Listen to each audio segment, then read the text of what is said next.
Part 1: The Birth of the Nile Civilization. The story of Egypt begins long before the pyramids, before the names of kings and gods were ever carved into stone.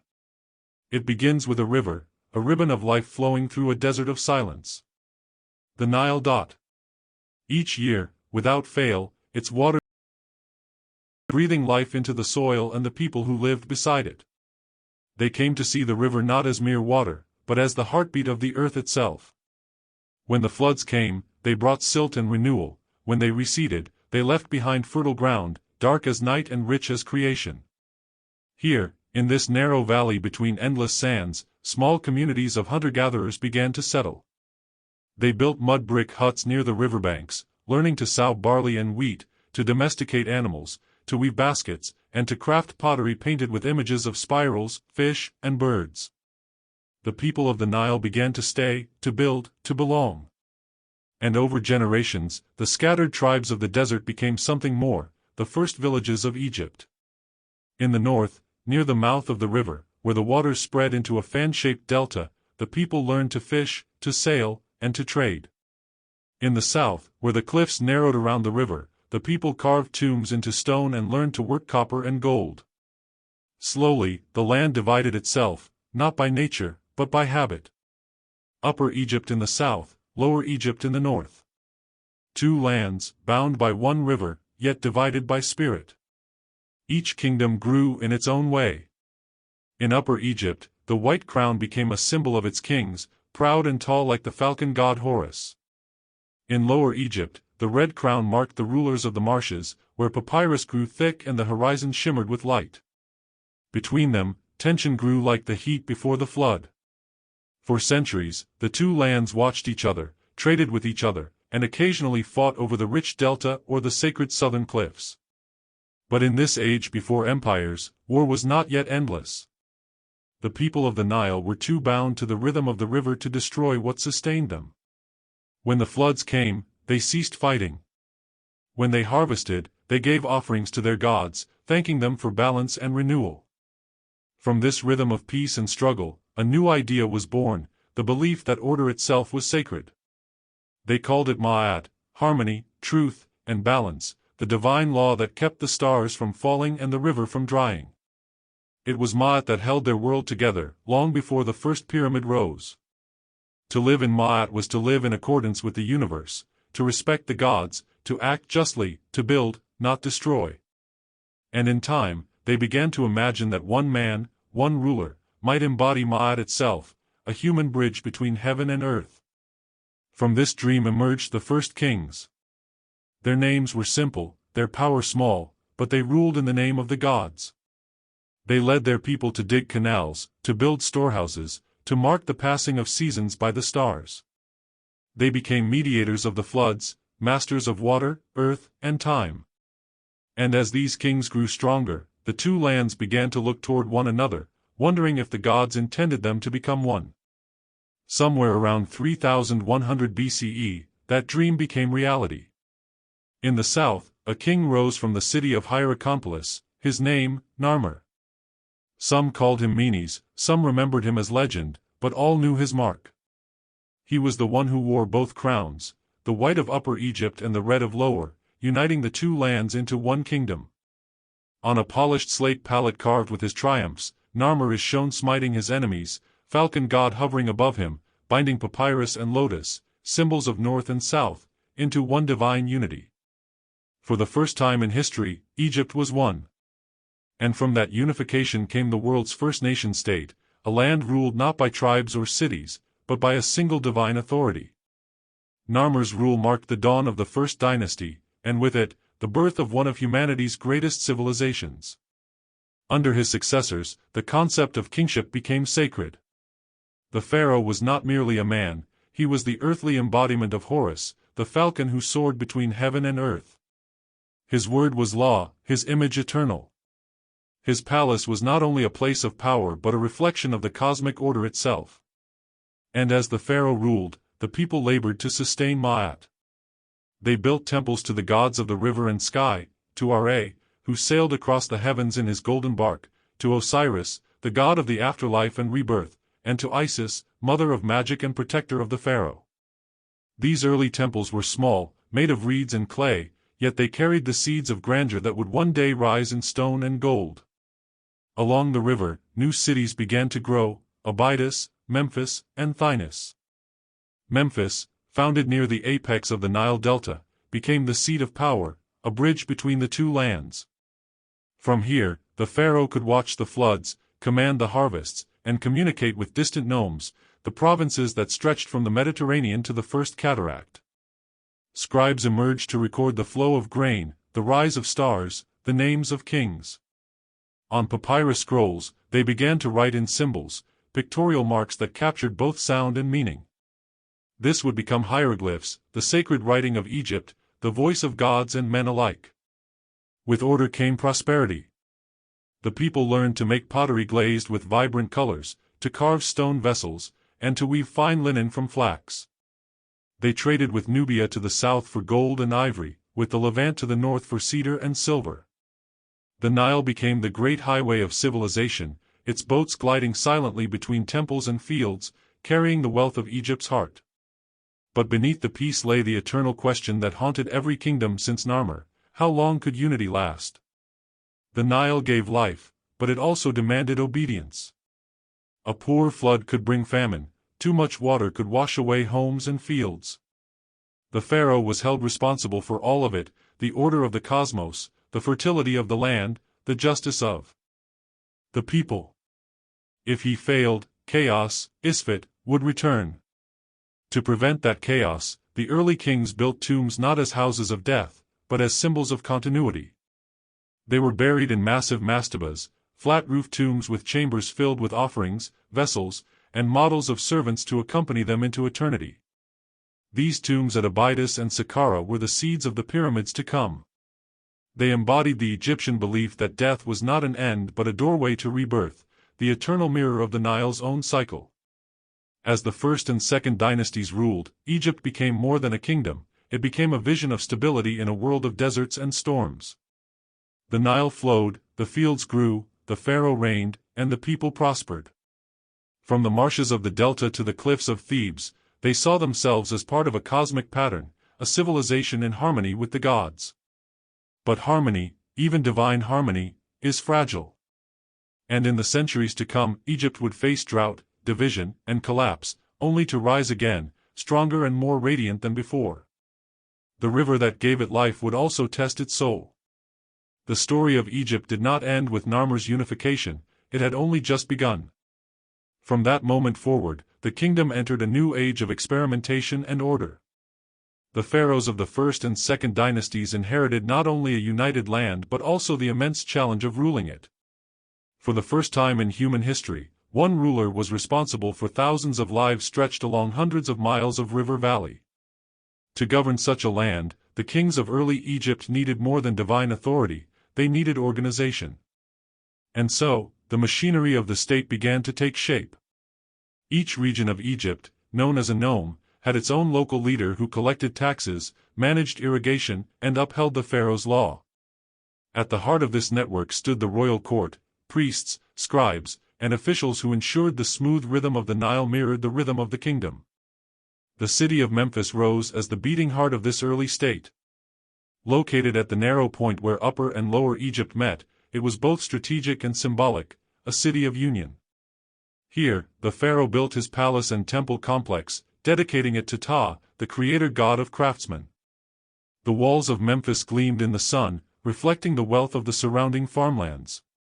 From here, caravans departed south to Nubia and north to the delta, carrying gold, copper, ivory, and grain. In the shadow of these new cities, Egyptian identity deepened. The people of the Nile no longer thought of themselves as tribes or regions; they became Remet and Kemet, the people of the Black Land. The Black Land was the fertile soil of the Nile, the land of life. Beyond it lay the Dishret, the red land of death and chaos.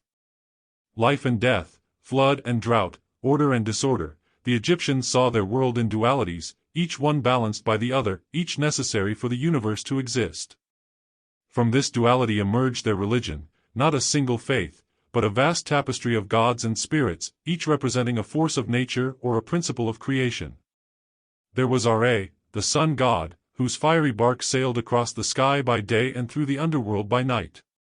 There was Hathor, the goddess of love and motherhood, Thoth, the ibis-headed god of wisdom and writing, and Anubis, the jackal-headed guardian of the dead. But above them all stood the pharaoh, not merely chosen by the gods but divine himself. His life was not his own, it belonged to Ma'at, the cosmic order. Every judgment he made, every temple he built, every war he fought was an offering to maintain balance. The people believed that if the pharaoh ruled justly, the Nile would flood as it should, crops would grow, and the sun would rise unfailingly. This belief gave birth to one of the most extraordinary relationships between ruler and people in human history. The Egyptians did not fear their king as a tyrant, nor did they worship him as a distant god. They revered him as a living link between themselves and the divine, a bridge across which blessings flowed. In return, the pharaoh bore immense responsibility. He was expected to build monuments to honor the gods, to ensure food for his people, and to prepare the kingdom for eternity. And so, the first great stone constructions began to appear along the Nile, not yet pyramids, but grand tombs built to preserve the pharaoh's body and soul for the afterlife. These tombs, known as mastabas, were rectangular structures made of mud brick, with sloping sides and underground burial chambers. The walls inside were decorated with carvings and paintings showing offerings of food, wine, and servants, scenes not of sorrow but of eternal life. For the Egyptians, death was not an end but a continuation, a journey through the underworld to the stars. In the sacred city of Abydos, the kings of the early dynasties were laid to rest. It was believed that Abydos was the gateway to the afterlife, the place where the god Osiris had been buried after being resurrected by his wife, Isis. To be buried there was to be close to the gods themselves. The rituals surrounding death became more elaborate with each generation. The Egyptians developed the art of preserving the body, at first with simple wrappings, later with complex mummification. They believed that the Ka, or life force, needed the body as its vessel, while the Ba, the spirit, would travel between the world of the living and the dead. If the body decayed, the soul would be lost. Thus, death became a science, and architecture, an act of faith. The tomb was not a place of decay but of transformation, womb for rebirth into eternity. As the second dynasty progressed, signs of instability began to appear. Some kings built new capitals in the north, others revived old centers in the south. There were hints of civil unrest, of rival claimants to the throne, and perhaps even of rebellion against royal power. The unity that Narmer had forged began to fray. But Egypt, even in division, did not fall into chaos. The idea of Ma'at was too deeply ingrained. When the storms passed, a new age of innovation emerged, the Old Kingdom. This was the age of pyramids, of monumental art, and of a confidence so immense that the Egyptians believed they could build their way into the heavens. It was a time when stone replaced mud brick, when hieroglyphs became permanent on temple walls, and when the pharaoh's power reached divine proportions. Yet none of that would have been possible without the quiet foundation laid by the early dynasties, the scribes who recorded harvests, the farmers who shaped the floods, the craftsmen who turned clay into beauty, and the priests who whispered the names of the gods into the dawn. The first and second dynasties were Egypt's childhood, a time of learning, building, and dreaming. And like all childhoods, it ended not in collapse but in transformation. Out of that transformation came one man whose vision would redefine eternity, Djoser. He was a king of the third dynasty, a ruler who looked at the flat mastabas of his ancestors and saw in them the beginnings of something greater. Under the guidance of his architect and high priest, Imhotep, Djoser built not a tomb but a monument, a mountain of stone rising toward the sky. The step pyramid at Saqqara was born. For the first time, humankind had built in stone on such a scale. 6 massive tiers, each smaller than the one below, rose like a staircase to the heavens, a ladder for the pharaoh's soul to ascend to the gods. Around it stretched a vast complex of courtyards, temples, and ceremonial halls, the world's first monumental stone city. This was more than architecture. It was theology in limestone. It proclaimed to all of Egypt that the king's body might die, but his spirit, and the order he embodied, was eternal. With Djoser's step pyramid, Egypt entered its golden dawn. The age of experiment had ended. the age of grandeur had begun. From this moment forward, Egypt would think in stone, dream in symmetry, and build in the image of the divine.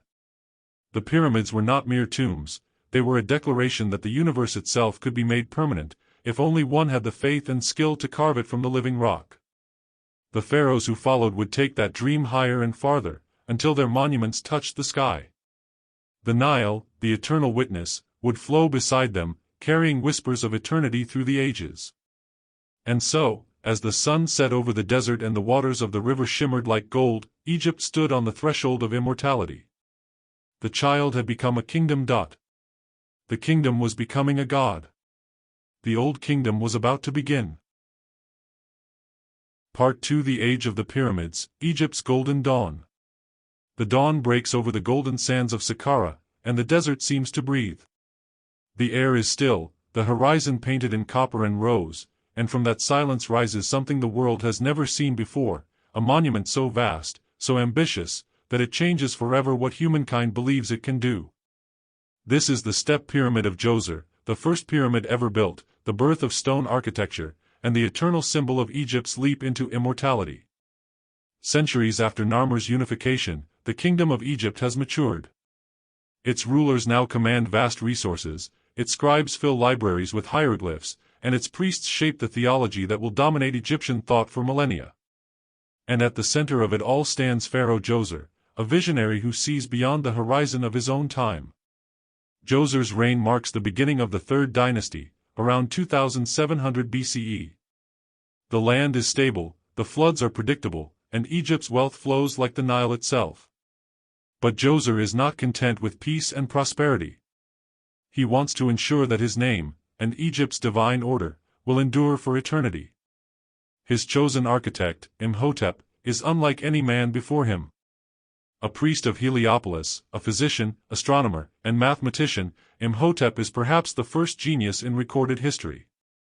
Later generations will worship him as a god of wisdom and healing. But in Djoser's time, he is a man with a vision, to transform Egypt's tombs from temporary dwellings of mud brick into eternal sanctuaries of stone. In Saqqara, Imhotep begins to build. At first, he constructs a simple mastaba, like those of earlier kings. But something stirs in him, a thought that stone could rise, could climb, could reach the sky. And so, he places one mastaba atop another, and another still, each smaller than the one beneath. The result is a structure that defies everything before it, 6 great steps ascending to the heavens. The Step Pyramid of Djoser stands over 200 feet tall, built from 11 million limestone blocks. Around it stretches an enormous complex, temples, courtyards, shrines, and underground passages that mimic the architecture of the royal palace. This is not merely a tomb, it is a miniature universe, a reflection of the cosmic order that Egypt believes sustains life. The walls of the inner chambers are carved with images of eternal rituals, of the king running the Hebsed festival, renewing his strength to rule forever. Beneath the pyramid lies a labyrinth of tunnels and chambers, where the pharaoh's body will rest, guarded by stone and by faith. For the people of Egypt, Djoser's pyramid is proof that their world is blessed. Never before has humanity shaped stone with such precision, nor conceived such ambition. The pyramid gleams in the sun like a stairway to the gods.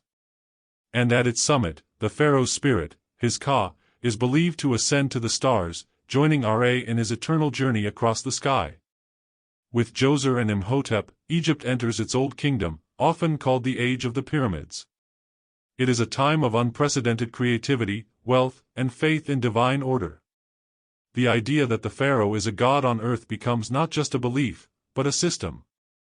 Every stone laid, every harvest gathered, every song sung is an act of worship to maintain Ma'at, the harmony between heaven and earth. The kings who follow Djoser are inspired by his legacy. At Mitam, Pharaoh Sneferu dreams even greater dreams. He is a builder by nature, a king whose passion is to perfect the art of pyramid construction. His first attempt, the pyramid at Mitam, begins as a step pyramid but is later converted into smooth sides, the world's first attempt at a true pyramid. But the design proves unstable, and the outer casing collapses over time. Undeterred, Sneferu orders a second attempt at Dashur, what will later be called the Bent Pyramid. Its base rises at a steep angle, but partway through construction, the builders realized the structure might collapse. To save it, they changed the angle midway up, giving it the strange, bent appearance that survives to this day. Still, Sneferu is not satisfied. He commissions yet another pyramid, the Red Pyramid, also at Dashur. This one succeeds. It is the first true, smooth-sided pyramid ever completed, and its perfect proportions will become the model for all that follow.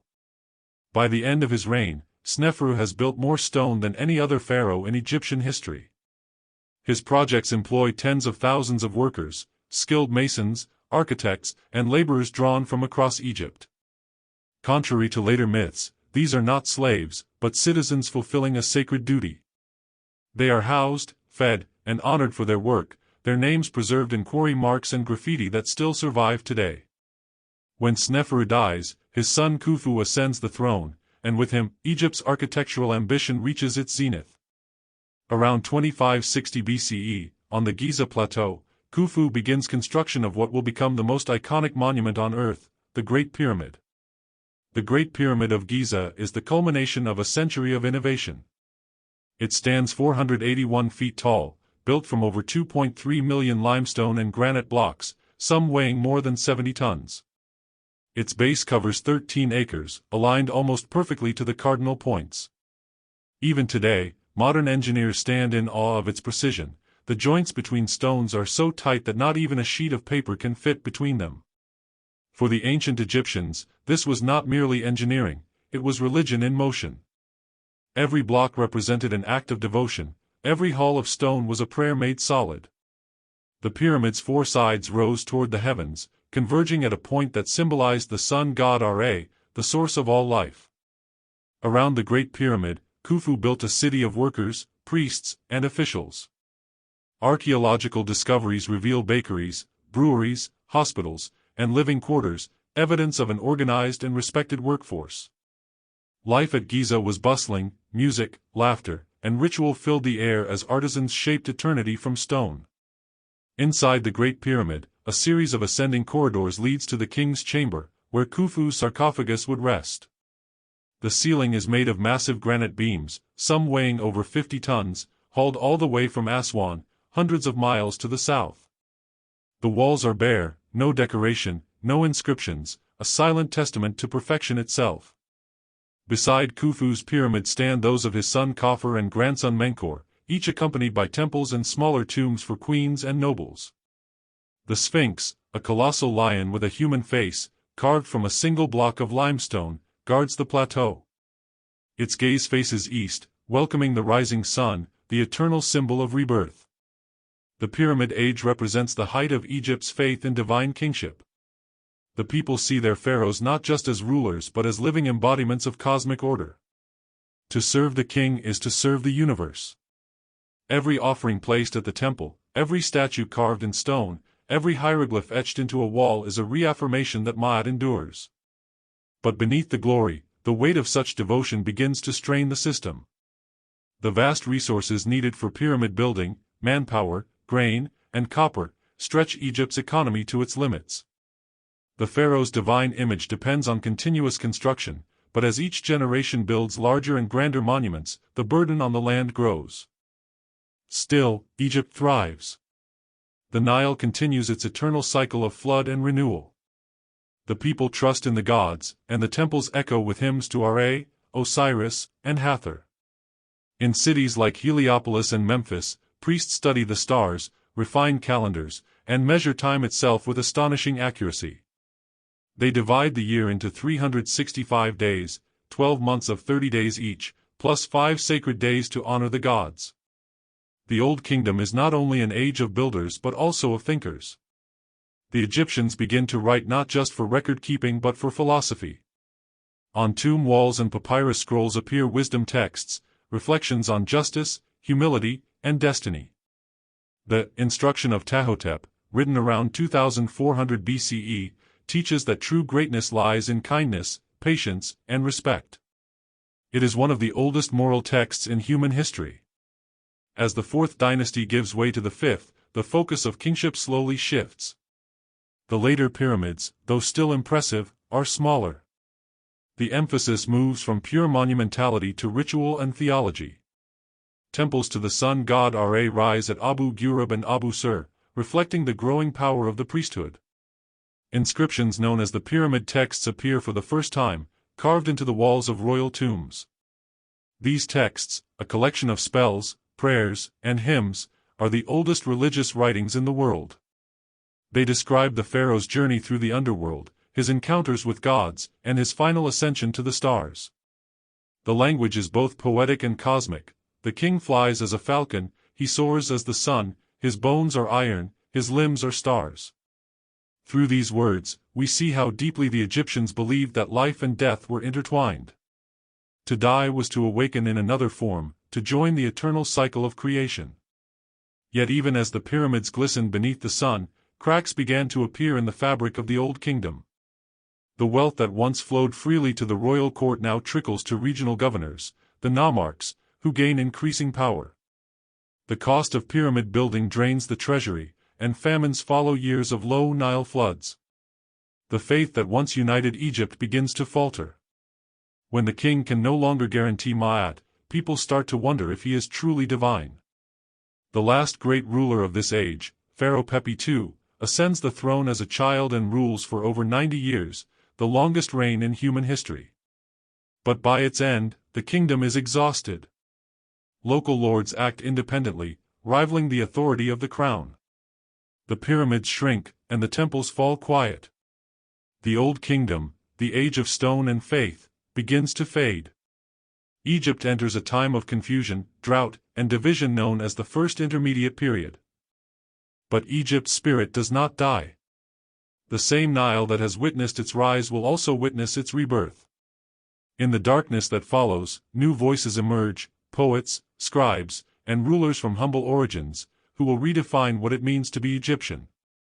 And from that chaos, the Middle Kingdom will rise, carrying forward the memory of stone and the dream of eternity.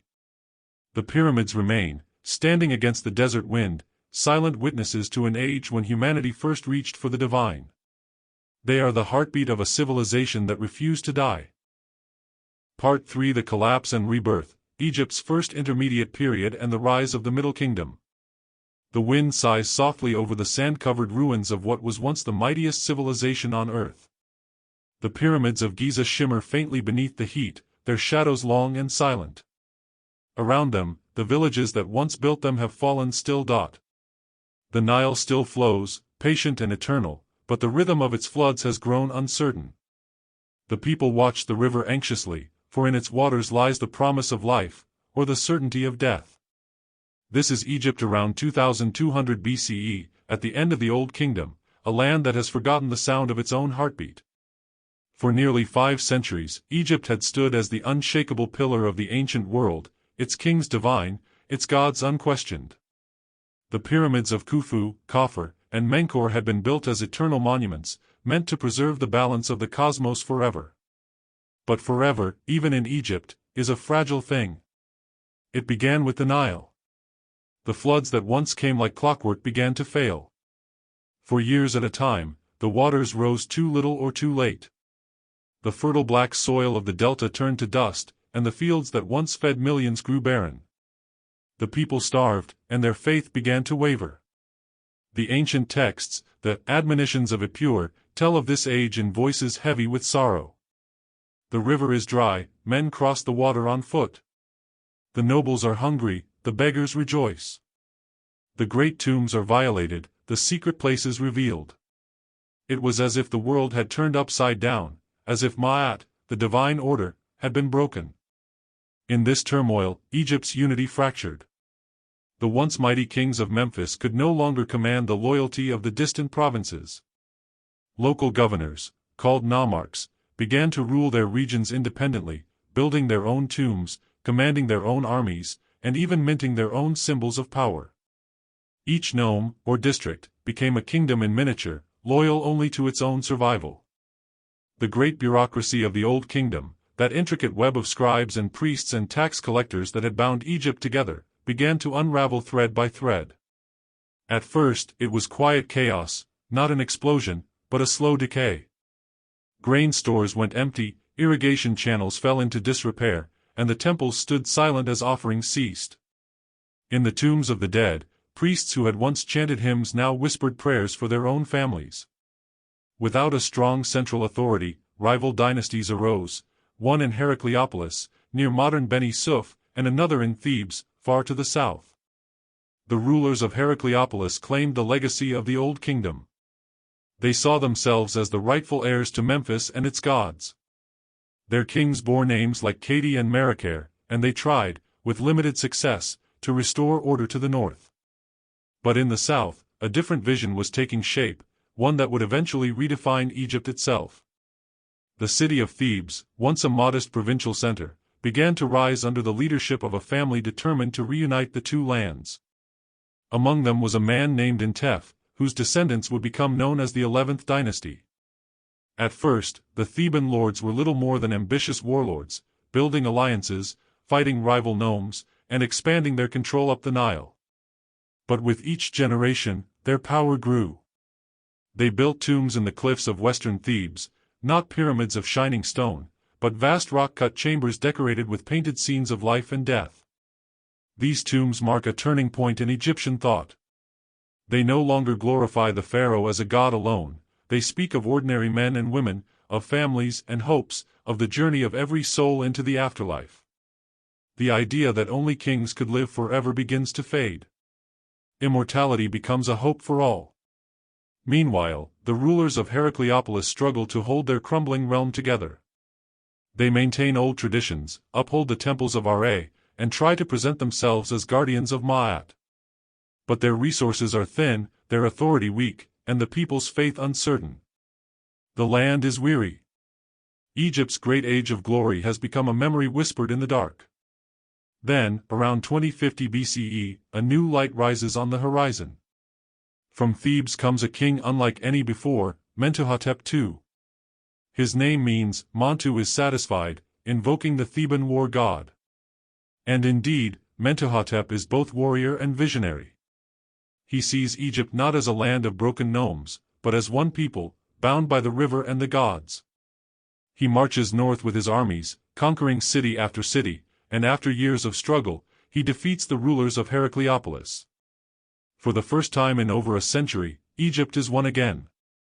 With Mentuhotep II begins the Middle Kingdom, a renaissance of order, art, and literature that will restore Egypt's spirit. In Thebes, Mentuhotep builds a magnificent mortuary temple at Deir el-Bahari, nestled against the cliffs of the western desert. It is unlike anything that came before, a fusion of architecture and landscape, designed to mirror the natural symmetry of the world.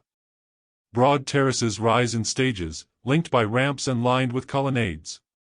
Statues of the king, painted in black, the color of rebirth, watch over the valley.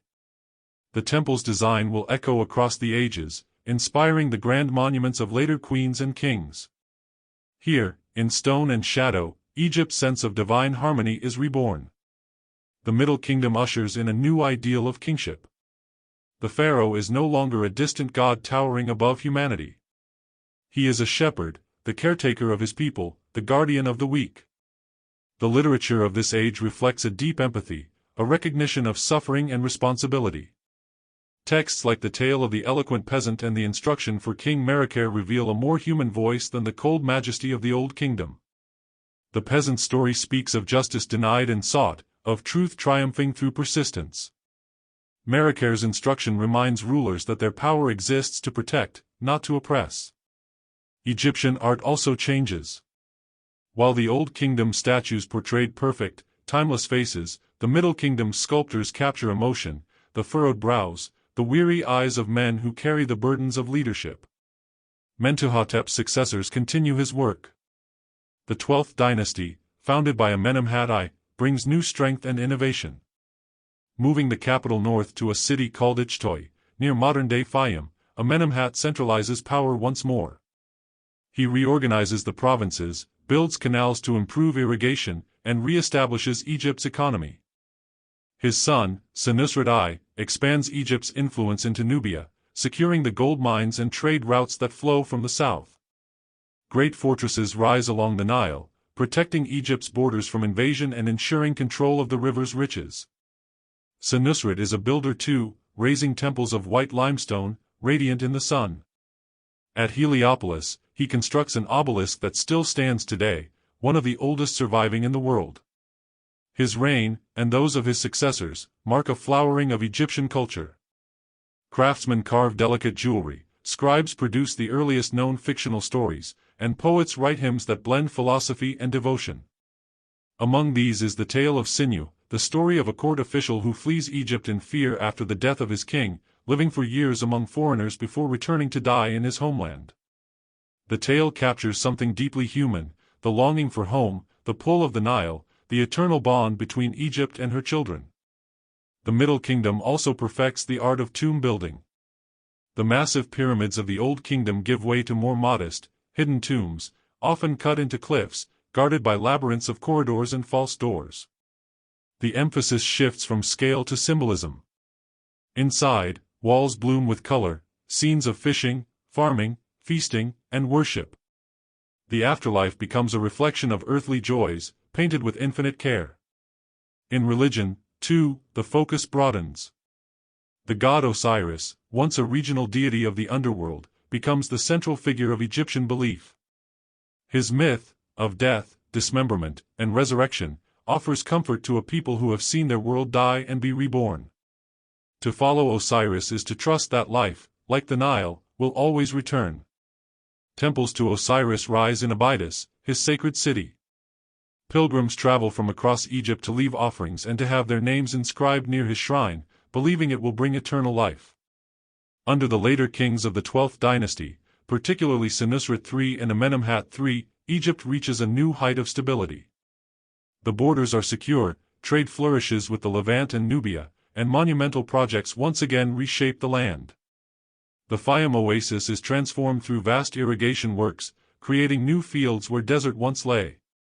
Senusret III, a strong and formidable ruler, reorganizes Egypt's administration. He reduces the power of the nomarchs, ensuring that no local lord will ever again challenge the throne. His statues, with their deep-set eyes and tense mouths, convey a realism unseen before, the face of a king who bears the weight of empire. Amenemhat III, his successor, continues this legacy of prosperity. He builds the great temple at Hoera, known to the Greeks as the Labyrinth, a complex of thousands of chambers that, according to Herodotus, surpassed even the pyramids in wonder. He also constructs two colossal statues, the Colossi of Memnon, which will later stand guard over Thebes for millennia. The Middle Kingdom is, in many ways, the heart of Egyptian civilization, a balance between the divine and the human, between order and creativity. It is the age when Egypt rediscovers not just its power, but its soul. But as always in Egypt's story, no golden age lasts forever. Toward the end of the 12th dynasty, the royal line weakens. Floods become unpredictable again. Famine creeps into the fields. Foreign traders and settlers, especially from the east, begin to arrive in greater numbers, bringing new technologies, new customs, and new ambitions. When the 13th dynasty takes power, Egypt begins to fragment once more. The central authority wanes, local rulers rise, and into this fragile landscape step strangers, people who will reshape Egypt's destiny. They come from beyond the Sinai, speaking a Semitic tongue, skilled in warfare and chariotry. The Egyptians call them Hyksos, rulers of foreign lands. We know them today as the Hyksos. And with their coming begins one of the darkest, most transformative chapters in Egyptian history, the Second Intermediate Period, when Egypt, for the first time in centuries, will bow to foreign kings. But even in conquest, Egypt will endure. For every fall in this land is a preparation for rebirth. The Nile never truly stops flowing. It only changes its course. Part 4, The Hyksos and the Rise of the New Kingdom. The desert wind carries a strange sound tonight. It whispers across the ruins of once great temples, over half-buried statues, and through the narrow streets of forgotten towns. The sound is not Egyptian, it is foreign, sharp, unfamiliar. And it marks the arrival of a new age. The time is around 1650 BCE. Egypt, once the beacon of divine order, Ma'at, is a divided land once again. For centuries, the pharaohs of the Middle Kingdom had ruled with wisdom and strength. They had tamed the floods, built cities, and brought peace to the two lands. But their descendants grew weaker. Famine, corruption, and political strife gnawed at the foundations of the state. Then came the foreigners. They crossed the deserts from the northeast, from lands that today we would call Canaan and Syria. They were traders at first, merchants and craftsmen, settling in the delta's fertile marshes. But as Egypt's kings faltered, these settlers grew in number and power. They brought new animals, new tools, new gods, and, most importantly, new weapons. They called themselves the Hyksos, rulers of foreign lands. The Egyptians would shorten this to Hyksos. The invasion from within. Unlike the dramatic conquest sung in later tales, the Hyksos takeover was not a single invasion. It was slow, creeping, a quiet corrosion of power. As the central government crumbled, Egypt's frontiers softened.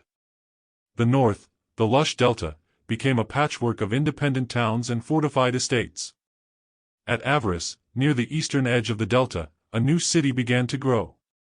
It was a bustling mix of Egyptian and foreign styles, mud brick houses painted in bright colors, temples that honored both Ra and Baal, inscriptions written in Egyptian hieroglyphs but naming gods from across the Levant.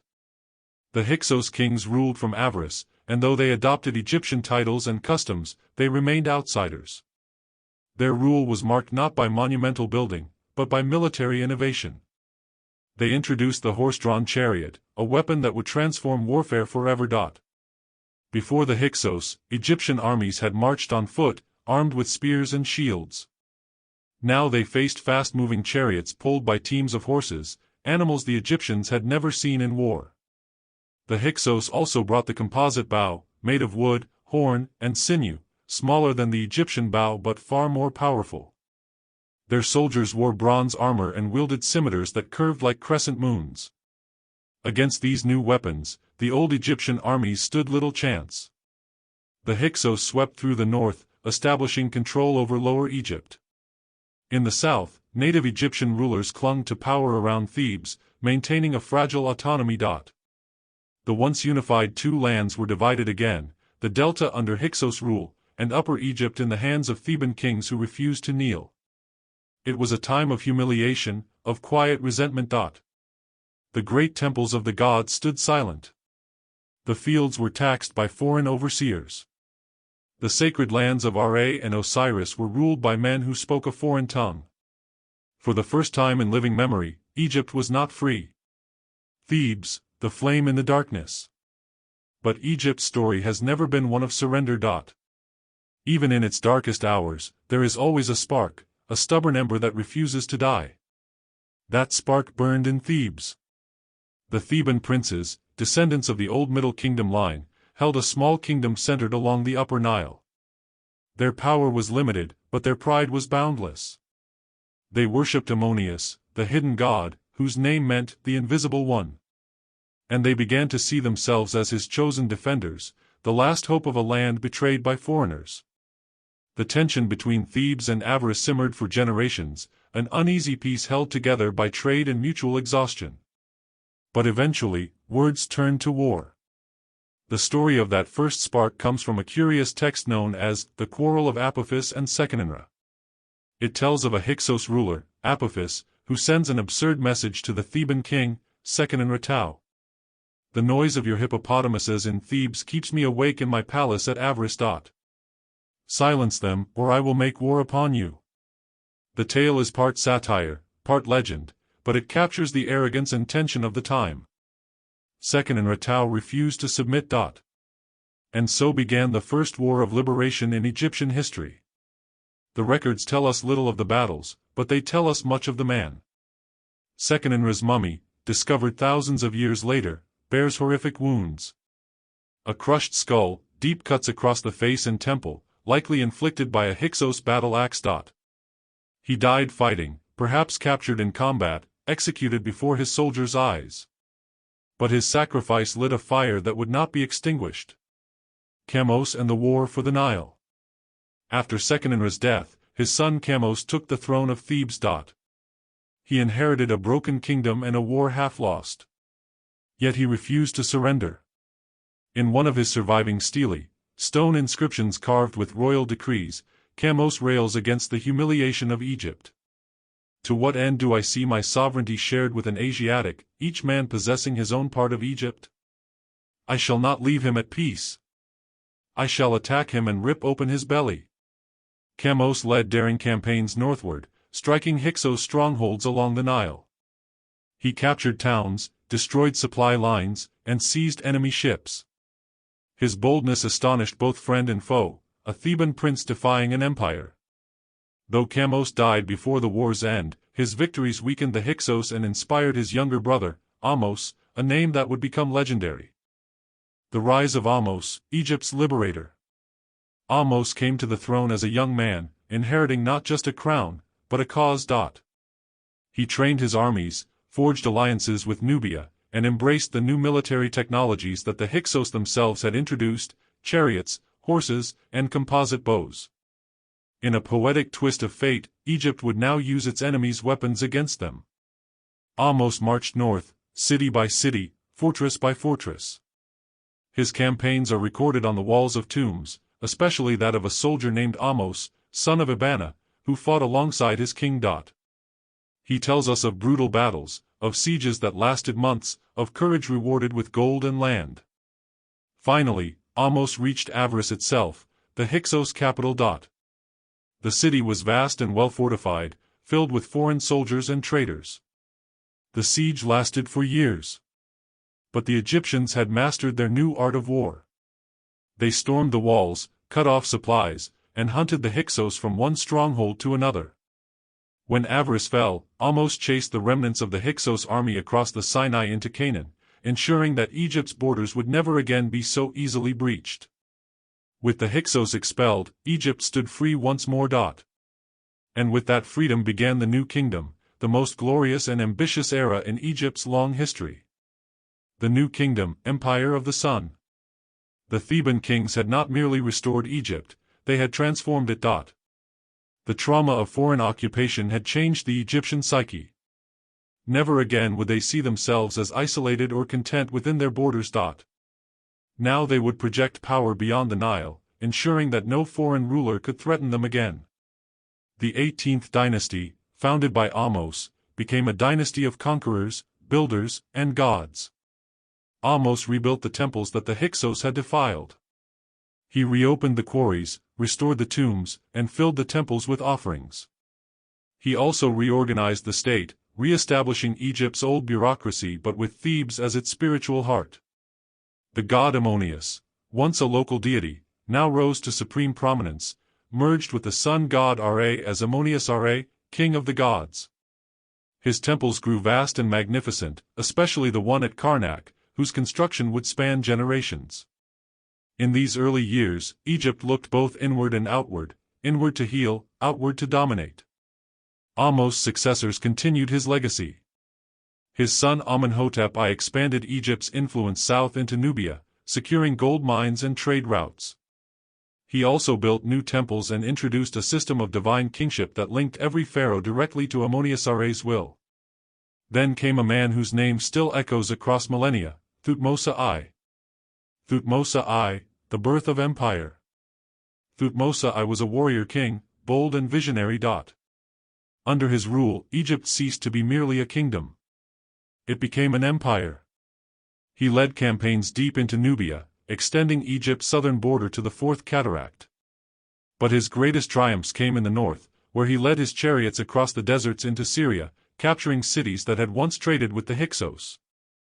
In his inscriptions, Thutmose boasts of seeing the great river Euphrates, a symbolic moment. For the first time in history, Egyptian arms had reached beyond Africa into Western Asia. But Thutmose's legacy was not just military. He began a new tradition of burial, abandoning the pyramids for hidden tombs cut deep into the cliffs of western Thebes. This place would become known as the Valley of the Kings. There, in the silence of the desert, pharaohs would sleep for eternity, guarded by stone and secrecy. The world transformed. By the end of Thutmose I's reign, Egypt had changed beyond recognition.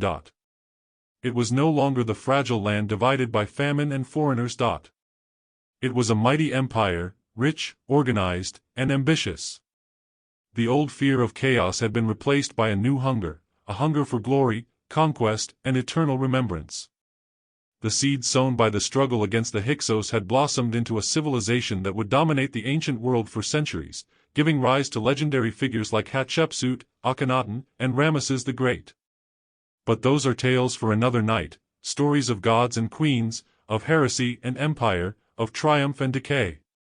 For now, the story ends where it began, on the banks of the Nile. The river flows quietly beneath the stars, its waters reflecting the light of the moon. It has seen kings rise and fall, gods worshipped and forgotten, foreign invaders come and go. And still it whispers the same eternal promise, that from every fall, Egypt will rise again. Part 5, Hatshepsut and the Age of Splendor. The Nile is quiet again. Its surface ripples with the golden light of dawn, and the temples of Thebes rise like mountains carved by the gods. Incense drifts through the air, sweet, heavy, divine, as priests chant in low tones before colossal statues of Ammonius-Ra. Egypt has entered an age of splendor. The wars of liberation are over. The invaders are gone. The land is united under a dynasty of warrior kings who have turned the trauma of foreign rule into a burning ambition for greatness. The young empire stretches farther than ever before, from the deep cataracts of Nubia to the rolling plains of Syria. And yet, it is not a warrior who will bring Egypt its greatest peace. It will be a woman. A woman who dares to call herself pharaoh. She was born a princess, daughter of Thutmose I, a conqueror whose name struck awe across the ancient world. Her name was Hatshepsut, foremost of noble ladies. In her early years, she lived within the opulent courts of Thebes, where the walls were painted with the victories of her father and the blessings of the gods. She was trained not as a passive royal daughter, but as a priestess and ruler in waiting. From childhood, she served as the god's wife of Ammonius, the highest religious office a woman could hold, second only to the pharaoh himself. Her marriage, however, would shape her destiny. She wed her half-brother Thutmose II, a union meant to secure the royal bloodline. But Thutmose II was weak, sickly, perhaps unfit for the weight of the double crown. When he died young, the throne passed not to Hatshepsut, but to his infant son by a lesser wife, a boy named Thutmose III. Tradition demanded that Hatshepsut rule only as regent until the boy came of age. But Egypt was not a land easily tamed by tradition. And Hatshepsut was not a woman easily forgotten. In the early years of her regency, Hatshepsut ruled in the boy's name. But gradually, her power grew, and with it, her confidence. She began to appear in reliefs wearing the regalia of a pharaoh, the false beard, the headdress of the king, the kilt of a warrior. Her inscriptions changed, too, no longer the words of a regent, but those of a monarch chosen by the gods. I am the daughter of Ammonius, conceived by his will, born for his glory. I sit upon the throne of Horus by divine command. Through careful ritual and political mastery, Hatshepsut transformed herself from queen to pharaoh. It was not an act of rebellion, it was an act of divine restoration. For in her vision, Egypt was not merely a kingdom of men, it was a reflection of cosmic balance, Ma'at. And if a woman was needed to restore that balance, then so be it. The priests of Ammonius, many of whom owed their positions to her father, supported her. The nobles bowed. The army stayed silent. And so, Hatshepsut, a woman in a man's world, placed the double crown upon her head and declared herself pharaoh of Egypt. Unlike her forefathers, Hatshepsut did not seek glory in war. Her reign was a time of peace, but not of idleness. While other pharaohs sought to conquer with swords, she conquered with trade, architecture, and faith. Egypt under Hatshepsut became a land of abundance. The Nile's floods were generous, and the granaries overflowed. The artisans of Deir el-Medina carved the walls of tombs with scenes of daily joy, harvests, music, children at play. And above all, she built. No pharaoh since the Old Kingdom had embarked on such a frenzy of construction. Temples rose across the land, each proclaiming her divine right to rule and her devotion to Ammonius-Ra. but none compared to the masterpiece she built at Deir el-Bahri, across the Nile from Thebes. Carved directly into the cliffs of western Thebes, Hatshepsut's mortuary temple was unlike anything the world had ever seen. It was not a pyramid or fortress, it was a vision in stone. 3 great terraces rose in perfect symmetry, connected by long ramps lined with sphinxes and fragrant gardens. Colonnades of slender pillars cast deep shadows in the desert light, and at the top stood sanctuaries dedicated to Ammonius, Anubis, and Hatshepsut herself, who was now worshipped as a living goddess. The temple glowed with white limestone, shimmering in the morning sun like a mirage. It was both tomb and testimony, a monument not to death, but to divine harmony. On its walls, scenes from her life unfold like a sacred epic. We see her coronation, her offerings to the gods, her journeys through the Nile, and her most ambitious achievement, the voyage to Punt. Punt, the mysterious land of the gods, lay far to the south, beyond the Red Sea, in what is now thought to be Eritrea or Somalia. It was a place of exotic treasures, gold, ivory, incense, ebony, and myrrh. For centuries, Egyptians had spoken of it in awe, but few had ventured so far. Hatshepsut revived this ancient dream. She ordered the construction of a fleet of great ships at the Red Sea port of Mersa, manned by skilled sailors and captains. When the fleet finally departed, it carried gifts, trade goods, and the blessings of Ammonius Ra. Months later, they returned, their ships heavy with wonders, trees laden with myrrh, leopard skins, gold rings, and strange animals never before seen in Egypt. The reliefs at Deir el-Bahri capture this triumph in vivid detail, the first known depiction of a seafaring expedition in history. We see the people of Punt greeting the Egyptians, their queen with elaborate jewelry, their homes built on stilts above the water. We see the unloading of treasures, the presentation of incense trees planted later in Hatshepsut's temple gardens. It was more than a commercial triumph, it was a statement of divine favor. Egypt was not merely prosperous, it was blessed. While her fleets sailed and her temples gleamed, Hatshepsut ensured that Egypt remained secure. She maintained diplomatic relations with Nubia, Canaan, and the powerful cities of Syria. Tribute flowed into her treasuries, and the borders remained calm. Her inscriptions speak not of battles won, but of order restored. I have made Egypt flourish as it did in the days of the ancestors. The gods are content, their temples filled, their offerings abundant. I have set Ma'at upon her throne, and the 2 lands rejoice. Her reign saw the rise of new art, gentle, refined, and deeply human. Sculptures portrayed her not as a rigid god-king, but as a serene figure, her face composed and compassionate. Even in the masculine form she adopted, the artists preserved something distinctly feminine, the soft curve of a cheek, the calm of a mother's gaze. Hatshepsut's Egypt was a civilization at peace with itself, confident, creative, radiant. Yet, beneath this harmony lay a quiet tension. The young Thutmose III, who had grown up under Hatshepsut's regency, remained a symbol of the old order, the rightful male heir, sidelined by his aunt's divine rule. Hatshepsut managed this delicate balance with care, appointing him to ceremonial roles and ensuring his place within the royal court. But as he grew older, the question of succession loomed. Would Egypt accept another woman after her? Would the priests and generals obey a king who had never truly ruled? When Hatshepsut died, after more than 2 decades on the throne, Thutmose III took power at last. And he made sure history remembered him, not her. For reasons still debated by historians, Thutmose III ordered Hatshepsut's name and image to be chiseled out of temples and monuments. Her statues were smashed, her cartouches erased, her memory systematically removed from the records. It was as though Egypt itself had tried to forget her. Yet, memory is stubborn. Even in ruin, her temple at Deir el-Bahri survived.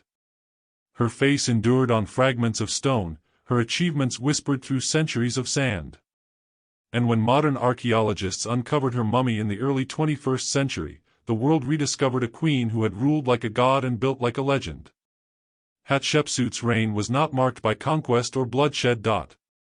It was marked by the quiet triumph of vision, by the creation of beauty, stability, and devotion to Ma'at. In the long tapestry of Egyptian history, she stands as a singular figure, a woman who wore the crown of Horus, who claimed the voice of Ammonius, and who proved that the power of Egypt was not only in its armies, but in its imagination. Because in the end, Egypt's greatness has never come solely from conquest. It has come from its ability to build, to believe, and to endure.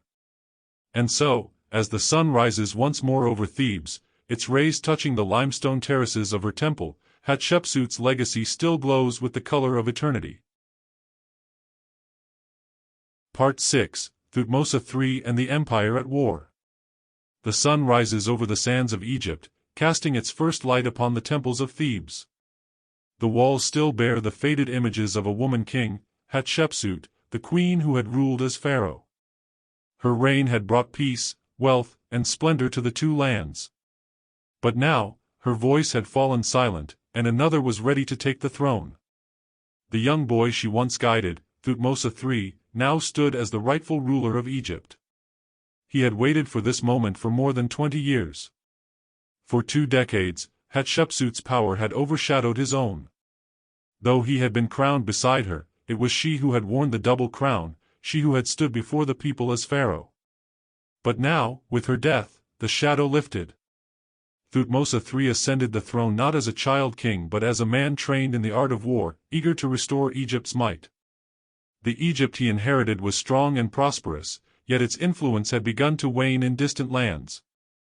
The vassal states of Canaan and Syria, once loyal under his father and grandfather, had grown restless during Hatshepsut's peaceful rule. Foreign princes whispered of rebellion. They believed Egypt had grown soft, that the warrior spirit of its kings had faded. But they were wrong. Thutmose III would show them that Egypt's heart still beat with fire. He began his reign with quiet precision. He reorganized the army, expanding its ranks, improving its weapons, and training soldiers with a discipline unseen in generations. Bronze replaced stone, chariots became faster, archers deadlier. The pharaoh himself led his troops in drills, earning their loyalty not as a distant god but as a commander. When he marched north, his soldiers followed him not out of fear, but out of faith. In his 22nd year as pharaoh, news reached Thebes of a great rebellion in the north. The city of Kadesh, a powerful fortress in Syria, had gathered an alliance of princes against Egypt. Their leader, the king of Kadesh, believed that Egypt was too weak to respond. But Thutmose III saw this as his chance to prove his strength to the world. He gathered his forces, thousands of soldiers, chariots, and supplies, and marched from the Nile Delta into Canaan. It was the beginning of one of the greatest military campaigns in ancient history. The march to Kadesh was perilous. The enemy forces waited beyond the mountains, their armies gathered at the city of Megiddo, a fortress that guarded the narrow passes of the north. 3 routes led to Megiddo, one long and safe, another winding and narrow, and a third, the central path through the Aruna Pass, dangerous and easily ambushed. Thutmose's generals urged caution, advising the safer routes. But the pharaoh refused. "If we take the long road, they will prepare," he said. "If we take the narrow road, they will expect us. But through Aruna, we shall come upon them like the falcon of Horus, swift and unseen." And so he led his army through the perilous pass. For hours, the soldiers wound through narrow cliffs, barely wide enough for 2 men abreast. One ambush could have destroyed them all. But fortune favored Thutmose. They emerged on the other side unchallenged, and now the Egyptian army stood behind the enemy lines. When the battle began, it was chaos and thunder. The enemy armies scrambled to form ranks as Thutmose's chariots crashed into their flanks. The sound of bronze weapons filled the air. The pharaoh himself fought at the front, his bow drawn, his voice commanding. The allied armies broke and fled toward the walls of Megiddo, their horses and chariots abandoned in panic. But in their haste, they closed the city gates too soon, trapping thousands of their own soldiers outside. For 7 months, Megiddo was besieged. Finally, the city surrendered, and Thutmose III took the rebellious princes as hostages. Instead of executing them, he showed mercy, restoring their thrones in exchange for loyalty and tribute. It was a masterstroke of diplomacy. Egypt's control over Canaan and Syria was restored not only through fear but through respect. The pharaoh had proven himself both conqueror and statesman. This victory at Megiddo marked the beginning of a new age, the rise of Egypt as a true empire. Each year, Thutmose III led new campaigns into the north and south, extending Egypt's borders farther than any ruler before him. His armies crossed the Euphrates River, defeating the mighty Mitanni kingdom, whose power had long rivaled Egypt's. To the south, his generals subdued Nubia, securing the gold mines and trade routes that would fuel Egypt's wealth for centuries. The empire that emerged was vast and rich beyond imagination. Tribute poured into Thebes, gold from Nubia, cedar from Lebanon, lapis lazuli from Afghanistan, and horses from the plains of Asia. The pharaoh's name was spoken with awe across the ancient world. On temple walls, his victories were carved in endless rows of conquered cities and captive kings. They called him the Napoleon of Egypt, though he lived millennia before that comparison could be made. Yet, despite his ambition, Thutmose was not merely a warrior. He was also a builder, scholar, and visionary.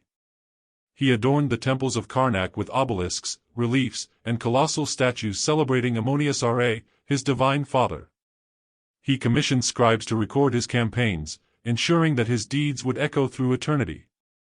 He restored shrines neglected during Hatshepsut's reign and expanded Egypt's bureaucracy to govern the far reaches of his empire. But his reign also carried a shadow, the deliberate erasure of Hatshepsut's memory. Many of her statues were defaced, her name chiseled from walls, her image destroyed. Historians have long debated why. Perhaps it was vengeance for her long rule over him, or perhaps it was a political act, an effort to rewrite history, to show that the line of male kings had never been broken. Whatever his motives, the result was the same: for nearly 3,000 years, her story was almost lost. In time, Thutmose III grew old. He had ruled Egypt for more than 50 years, longer than most pharaohs could dream. His reign had seen both conquest and prosperity, both destruction and renewal. The empire he built stretched farther than any before it, and its wealth fueled a golden age of art, trade, and culture. When he finally passed, his body was laid to rest in the Valley of the Kings, among the giants of Egypt's past. The people mourned him not only as a warrior, but as the ruler who had brought Egypt to its zenith. Under Thutmose III, the dream of empire had become reality. Egypt was no longer a kingdom bound by the Nile, it was a civilization that reached beyond deserts and mountains, a beacon of order in a world of chaos. And yet, even in death, the legacy of Hatshepsut and Thutmose III remained intertwined, the queen who built with peace, and the king who conquered with war. Together, their reigns shaped the very heart of Egypt's greatness. As centuries passed, the temples they built crumbled, and the sands began to reclaim their names. But still, their stories endure. On the stone walls of Karnak, the scenes of victory remain, rows of bound captives, the pharaoh in his chariot, the gods watching from above. The empire of Thutmose III would one day fade, as all empires do, but its spirit would survive in every monument, every inscription, every whisper of history that rose from the Nile. For Egypt, under Thutmose III, had reached the height of its power, a civilization unmatched, eternal, and radiant in the eyes of the gods. It was an empire of the sun, shining brighter than any before or since, and at its heart stood a man who had turned destiny into stone and memory into immortality. Part 7: Amenhotep II, the Warrior Prince. The Nile flowed quietly under the glow of the morning sun, its waters reflecting the timeless rhythm of Egypt's pulse. The great empire, forged by Thutmose III's unrelenting ambition, now stretched from the Fourth Cataract in Nubia to the banks of the Euphrates in Syria. Egypt stood supreme, a realm of wealth, glory, and divine order. But empires, like men, are delicate. They breathe, they grow, and they fade. And in the wake of the great conqueror's death, the golden crown passed to his son, Amenhotep II, the prince raised in the shadow of conquest and molded by the fire of war. Amenhotep II was not content to merely inherit an empire. He had been trained from birth to command armies, to drive chariots faster than the wind, and to draw a bow so strong that only he could bend it. Tales spread across Egypt that he could shoot arrows through copper targets and steer his horses with the reins tied around his waist. To his people, he was not just pharaoh, he was the living embodiment of Horus, fierce and invincible. But unlike his father, Amenhotep II's reign began not with rebellion, but with unease. The lands of Canaan and Syria had bowed to Thutmose III's might, but loyalty born from fear fades quickly. The death of a conqueror often awakens ambition in those who once trembled before him. And so, before long, the northern provinces began to stir once more. The princes of Kadesh and Mitanni whispered in secret, testing Egypt's resolve. Amenhotep II knew that to preserve his father's legacy, he had to prove himself worthy of it. In his 7th year as pharaoh, he launched a campaign that would echo across centuries, a show of strength meant to silence all doubt. His army, thousands strong, marched northward through the deserts and mountains, following the same path Thutmose III had carved decades before. But Amenhotep was no mere imitator. His methods were ruthless, his victories absolute. At each city that resisted, he unleashed Egypt's fury. The walls of Tixi fell, and its rulers were captured. The people of Nile and Kadesh sent envoys bearing gifts and pleas for mercy.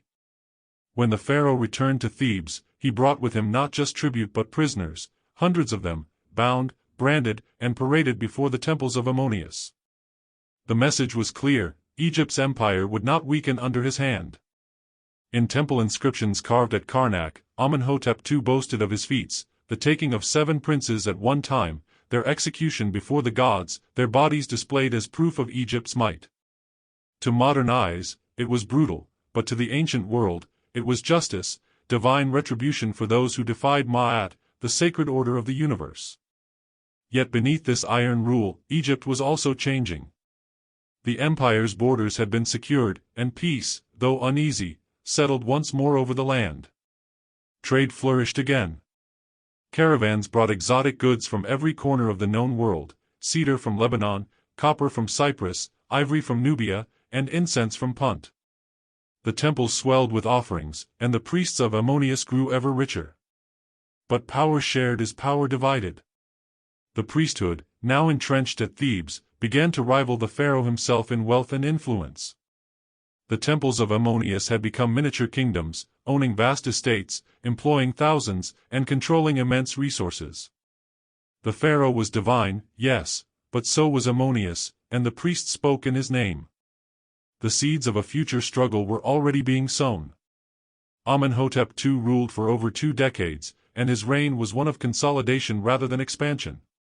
He maintained the empire his father built, but he also recognized that endless war drained the lifeblood of Egypt. He sought to balance conquest with stability. Under his rule, Egypt continued to be a beacon of culture and art. Artists refined their craft, sculptors gave the pharaoh's face a sharp, athletic realism, and poets celebrated him as the strong bull who subdues the 9 bows. In foreign lands, however, new powers were rising. The Mitanni, once humbled by Thutmose III, regained strength in northern Syria, forming alliances that challenged Egyptian dominance. To the east, the Hittites, a people from Anatolia, began to build their empire, one that would one day threaten Egypt itself. The winds of change were stirring across the Near East. Amenhotep II's son, Thutmose IV, was a different man, thoughtful, perhaps even philosophical. He would later record a dream on a great stone tablet, the dream stele, placed between the paws of the great Sphinx at Giza. In that dream, the Sphinx spoke to him, promising the throne of Egypt if he would clear away the sands that had buried its body. When Thutmose became pharaoh, he fulfilled that promise, restoring the Sphinx and inscribing his vision in stone. It was a quiet moment in Egypt's long history, yet deeply symbolic, the pharaoh as restorer, as the keeper of Egypt's eternal order. Under Thutmose IV, Egypt's policy began to shift from war to diplomacy. Instead of battles, he sought alliances. He renewed ties with the Mitanni through marriage, bringing peace to the northern frontier. His reign marked a subtle but profound transition, from the age of conquest to an age of cultural exchange and introspection. The empire that Thutmose III had built with swords was now maintained with treaties. And in this peace, Egypt flourished in other ways. The temples continued to grow grander, the arts more refined. The Nile Valley became a symphony of life, color, and divine order. Yet beneath this golden calm, something stirred, a new way of thinking, a new kind of pharaoh who would challenge the very foundations of Egypt's faith. Because from the union of Thutmose IV came a child destined to reshape the meaning of divinity itself. His name would be Amenhotep IV, but history would know him by another name, Akhenaten. His story would not be one of conquest or empire, but of vision, heresy, and the greatest spiritual revolution Egypt had ever known. He would rise to the throne not to expand Egypt's borders, but to transform its soul. The winds of change were gathering over Thebes. The gods themselves would soon be at war. And when the dust settled, nothing in Egypt would ever be the same again. Part 8: Akhenaten's Reign, the Birth of Atenism. The Nile glistened beneath the rising sun, its waters whispering secrets to the reeds that lined its sacred banks. Thebes stood in all its majesty, a city of temples, gold, and gods. Yet within its heart, a storm was quietly brewing. The old ways that had bound Egypt for millennia, the rituals of Ammonius, the processions of countless deities, the power of the priesthood, were about to be challenged by one man who dared to look beyond them. His name was Amenhotep IV. From the moment he was crowned pharaoh, it was clear he was unlike any ruler before him. He was contemplative, sensitive, and perhaps strange to those accustomed to the grand warriors of old. His face was elongated, his lips full, his eyes distant, as if fixed on something beyond the mortal world. Where his forefathers had gloried in conquest, Amenhotep IV sought revelation. At first, his reign appeared ordinary enough. The ceremonies of Ammonius continued, the priests chanted their hymns, and the temples echoed with the same prayers that had been spoken for centuries. But deep inside the young pharaoh's soul, there stirred a belief that the divine was far simpler, far purer, than the crowded pantheon of Egypt's gods. He looked upon the sun, the radiant disk of Aten, and saw not just light, but life itself. To him, the Aten was the one true God, the visible face of the unseen power that sustained all creation. And so began the most radical transformation in Egyptian history, a religious revolution unlike anything the ancient world had ever known. Amenhotep IV proclaimed that Aten alone was worthy of worship. No longer would the gods of Thebes, Ammonius, Osiris, Isis, Horus, command devotion. Their temples, once vibrant with offerings, began to fall silent. The pharaoh, now the sole intermediary between Aten and mankind, decreed that all prayers must flow through him. He was not just ruler of Egypt, he was the son of the living sun. The priests of Ammonius, who had long been the guardians of Egypt's faith and wealth, watched in fury and disbelief as their power crumbled. The pharaoh who should have honored their god was dismantling the very system that sustained their authority. The tension grew, invisible but unrelenting, like the tightening of a bowstring. Then, in a moment that would change history, Amenhotep IV made his most audacious move. He abandoned Thebes, the ancient capital, home of Ammonius, and founded a new city in the desert, far from the old god's reach. He called it Akhenaten, the horizon of Aten. On the barren plains of Middle Egypt, near modern-day Amarna, thousands of workers toiled under the blazing sun to raise this city from nothing. They carved homes, palaces, and temples, all aligned with the path of the sun. In its center rose the great temple of Aten, open to the sky, flooded with light, its altars covered with offerings that glowed under the morning rays. Here, the pharaoh and his queen, Nefertiti, ruled as the earthly reflections of Aten's glory. Together, they appeared in art and sculpture unlike any before. No longer did the pharaoh stand apart as a distant god-king. Instead, he was shown with his wife and children, tender and human, kissed by the rays of Aten that descended from the sun in the form of outstretched hands. The art of Akhenaten was revolutionary, fluid, intimate, filled with warmth and life. The stiff, formal poses of the old order were replaced by scenes of family and affection, the royal couple embracing, the princesses playing, the pharaoh lifting a child to his lips. For the first time, Egypt's art breathed humanity. But while the pharaoh basked in the light of Aten, shadows gathered behind him. The empire that Thutmose III had built with blood and fire was faltering. In Syria and Canaan, Egyptian garrisons cried out for aid as foreign powers pressed upon them. The Hittites were rising in the north, the Mitanni were fading, and rebellious vassals sensed weakness. Yet Akhenaten, for that was now the name Amenhotep IV chose for himself, meaning, he who serves Aten, ignored their pleas. While Egypt's frontiers trembled, Akhenaten's attention remained fixed on his god. To him, the affairs of the world were fleeting, but the truth of Aten was eternal. He composed hymns, lyrical praises that celebrated the sun as the giver of all life, calling Aten the father and mother of all. One hymn declared, "When you rise, all life awakens, when you set, all the world sleeps in death. You alone are eternal, shining from your horizon, bringing order and light to the earth." It was poetry, theology, and devotion combined, a vision of divine unity centuries ahead of its time. But to Egypt's people, it was alien. They had always found comfort in the multitude of gods, gods who listened, who protected, who walked among them. The Aten was distant, abstract, blinding in its perfection. The priests of Ammonius, though powerless for now, waited. Their temples were closed, their statues defaced, their names erased from walls. But they endured, quietly, like the desert beneath the sun. They knew that no pharaoh's vision could last forever. Inside the city of Akhetaten, life shimmered in surreal beauty. Festivals filled the open courtyards with song and incense. The royal family appeared before the people, radiant in golden robes, their faces touched by the sunlight they worshipped.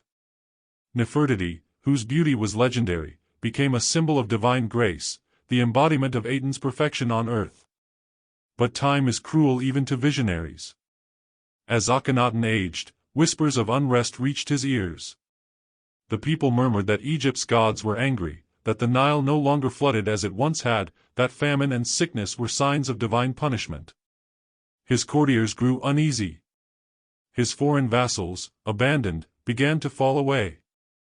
The empire, once held together by faith and force, began to fray.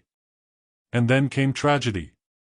One by one, the daughters of Akhenaten and Nefertiti disappeared from the record, whether by illness or sorrow, no one knows. Nefertiti herself vanished from inscriptions, her fate a mystery lost to time. Some say she died, others believe she ruled beside him under a new name. In his later years, Akhenaten grew increasingly isolated, surrounded by a shrinking circle of followers. His dream of universal light had dimmed. The priests of Ammonius were rising again, their vengeance patient and certain.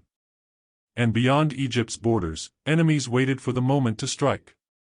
When Akhenaten died, his vision died with him. The great city of Akhetaten was abandoned, its temples left to crumble beneath the sand. The people returned to Thebes, to Ammonius, to the old gods who had watched over them since the dawn of time. Akhenaten's name was chiseled from monuments, his memory cursed. But in the silence of the desert, the light of his dreams still lingered, faint, fragile, but enduring. A pharaoh had dared to dream of one God, one truth, one eternal sun that shone upon all mankind. And from the ashes of his heresy, Egypt would rise again, led by a boy king whose name would echo through eternity, Tutankhamun.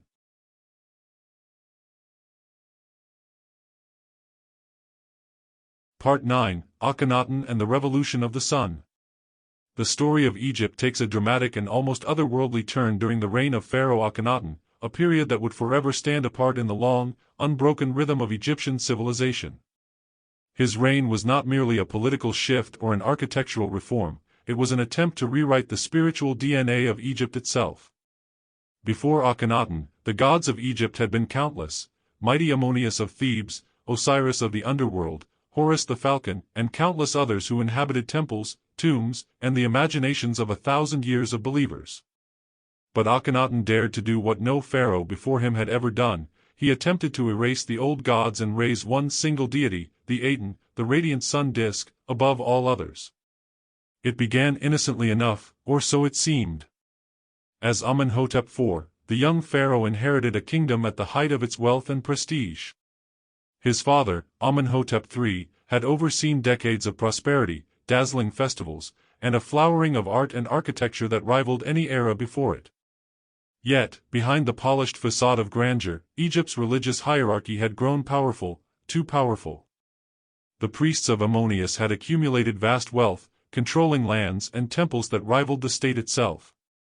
Amenhotep foresaw in this not only a challenge to royal authority but also a deeper, more personal calling, a conviction that the essence of divine truth was being buried beneath centuries of ritual and multiplicity. And so, the king turned his eyes to the sun.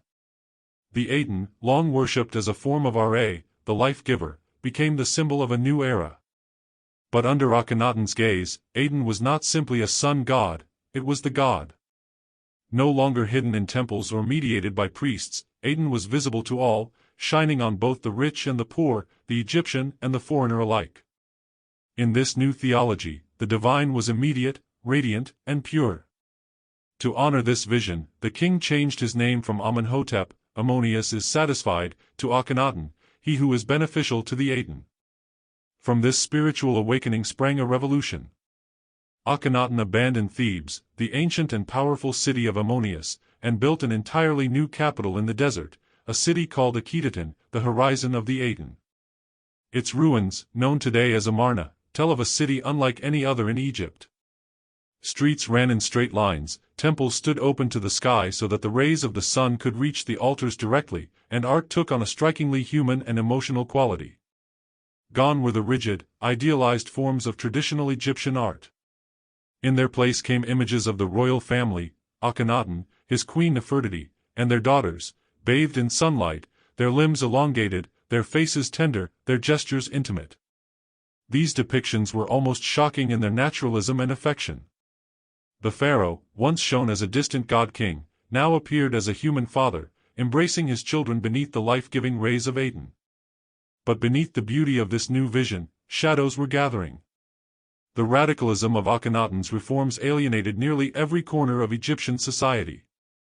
The priesthood of Ammonius, stripped of power and wealth, seethed with resentment.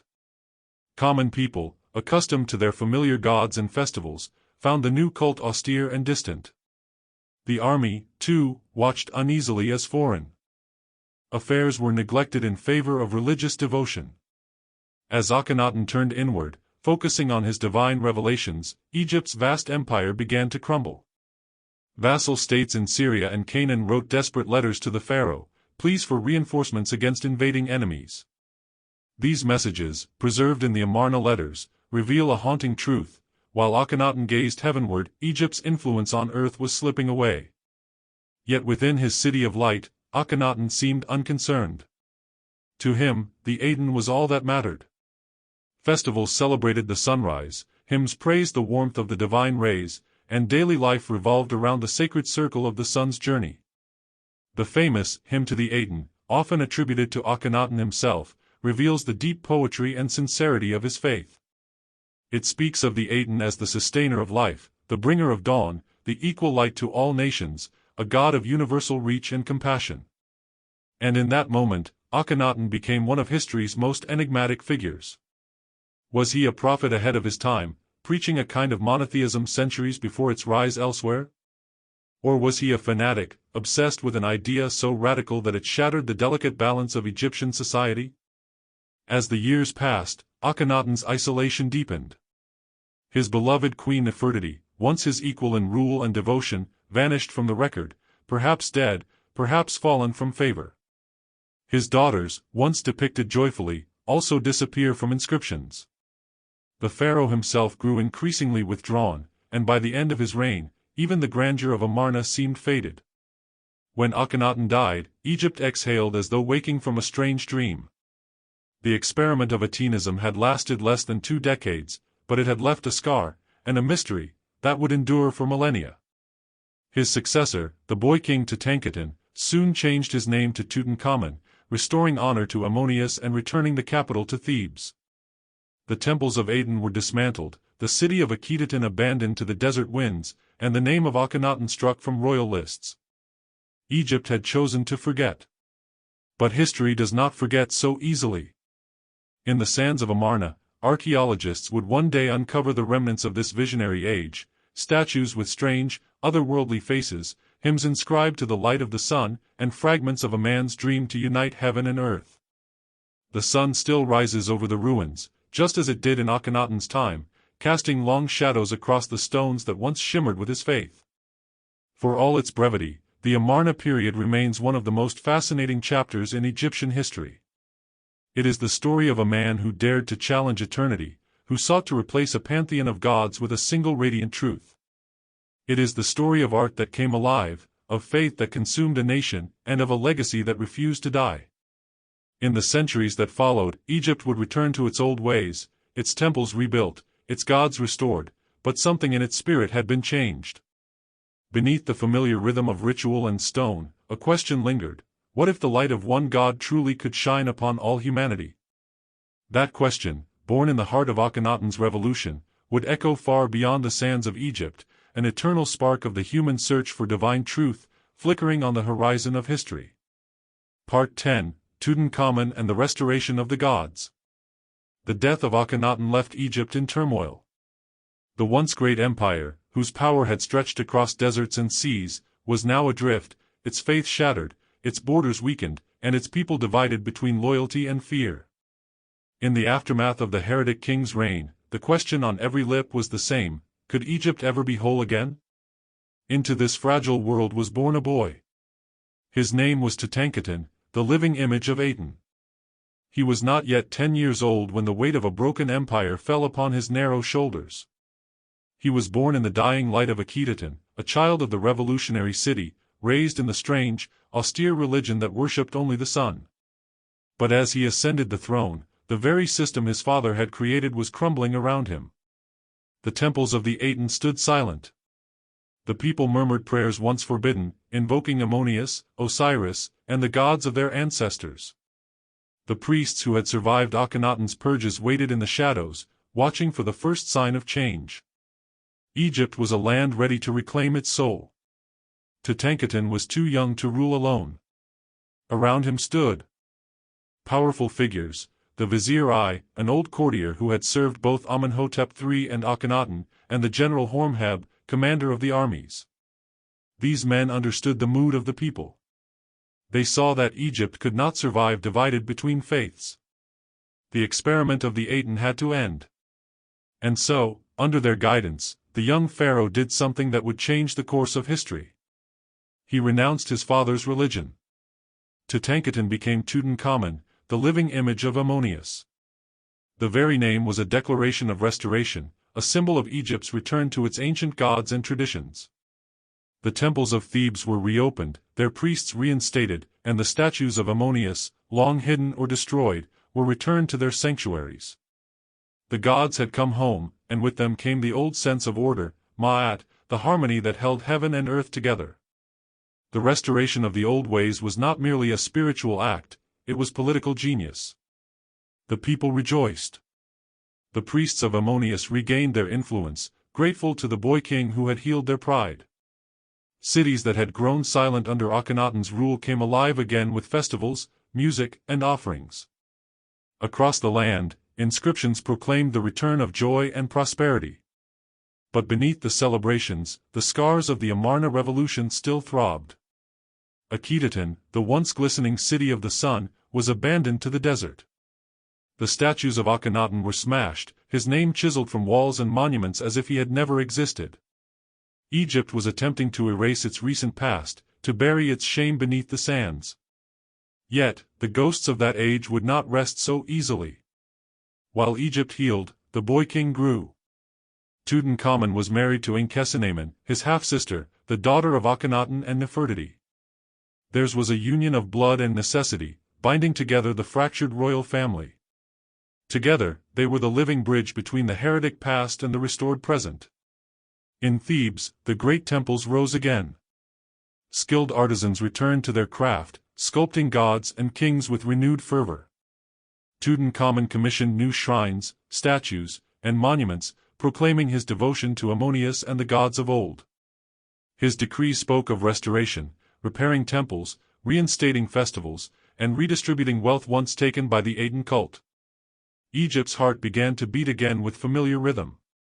Yet, for all his divine titles and golden crowns, Tutankhamun remained a child of the Amarna generation. In his art, echoes of Akhenaten's revolution still lingered, the tenderness of human emotion, the softened forms, the intimacy between king and queen. The rigid perfection of earlier dynasties gave way to something more lifelike, more human. In this blend of old and new, Tutankhamun's reign found its beauty. But Egypt's external troubles were far from over. During the Amarna years, Egypt's empire had weakened. Vassal states in Canaan and Syria, once loyal, had slipped away or fallen to rivals. The Hittites in Anatolia were rising in power, pressing against Egypt's northern borders. Horemheb, the great general, worked tirelessly to rebuild the army, but Egypt was no longer the unstoppable force it had been under Thutmose III or Amenhotep III. Tutankhamun's short reign, barely a decade, was spent trying to restore not only Egypt's faith but its strength. He sought to reaffirm Egypt's divine order, yet his body betrayed him. The boy king suffered from frail health. Modern studies of his mummified remains reveal a young man afflicted with physical ailments, perhaps a clubfoot, a curved spine, and signs of congenital weakness, the legacy of generations of royal inbreeding. Despite his divine image, Tutankhamun was mortal, fragile, and very human. As he approached his late teens, the king's health worsened. There are hints in the record, unfinished building projects, sudden administrative changes, that something had gone wrong. Then, suddenly, he was gone. Tutankhamun died before reaching 20. The exact cause remains one of history's enduring mysteries. Some suggest illness, others an accident, or even foul play in the intrigue-filled corridors of the palace. The death of the boy king plunged Egypt into uncertainty once more.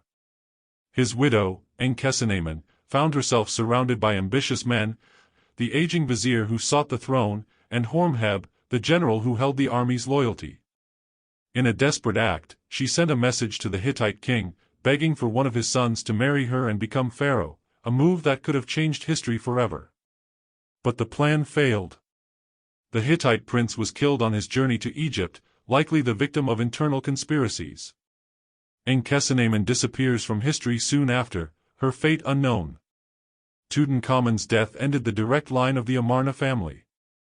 I briefly became pharaoh, followed by Horemheb, who ruled with strength and discipline, restoring Egypt's might and wiping out the last traces of Akhenaten's heresy. But even as new rulers rose, Tutankhamun's name endured, though not in the way he might have imagined.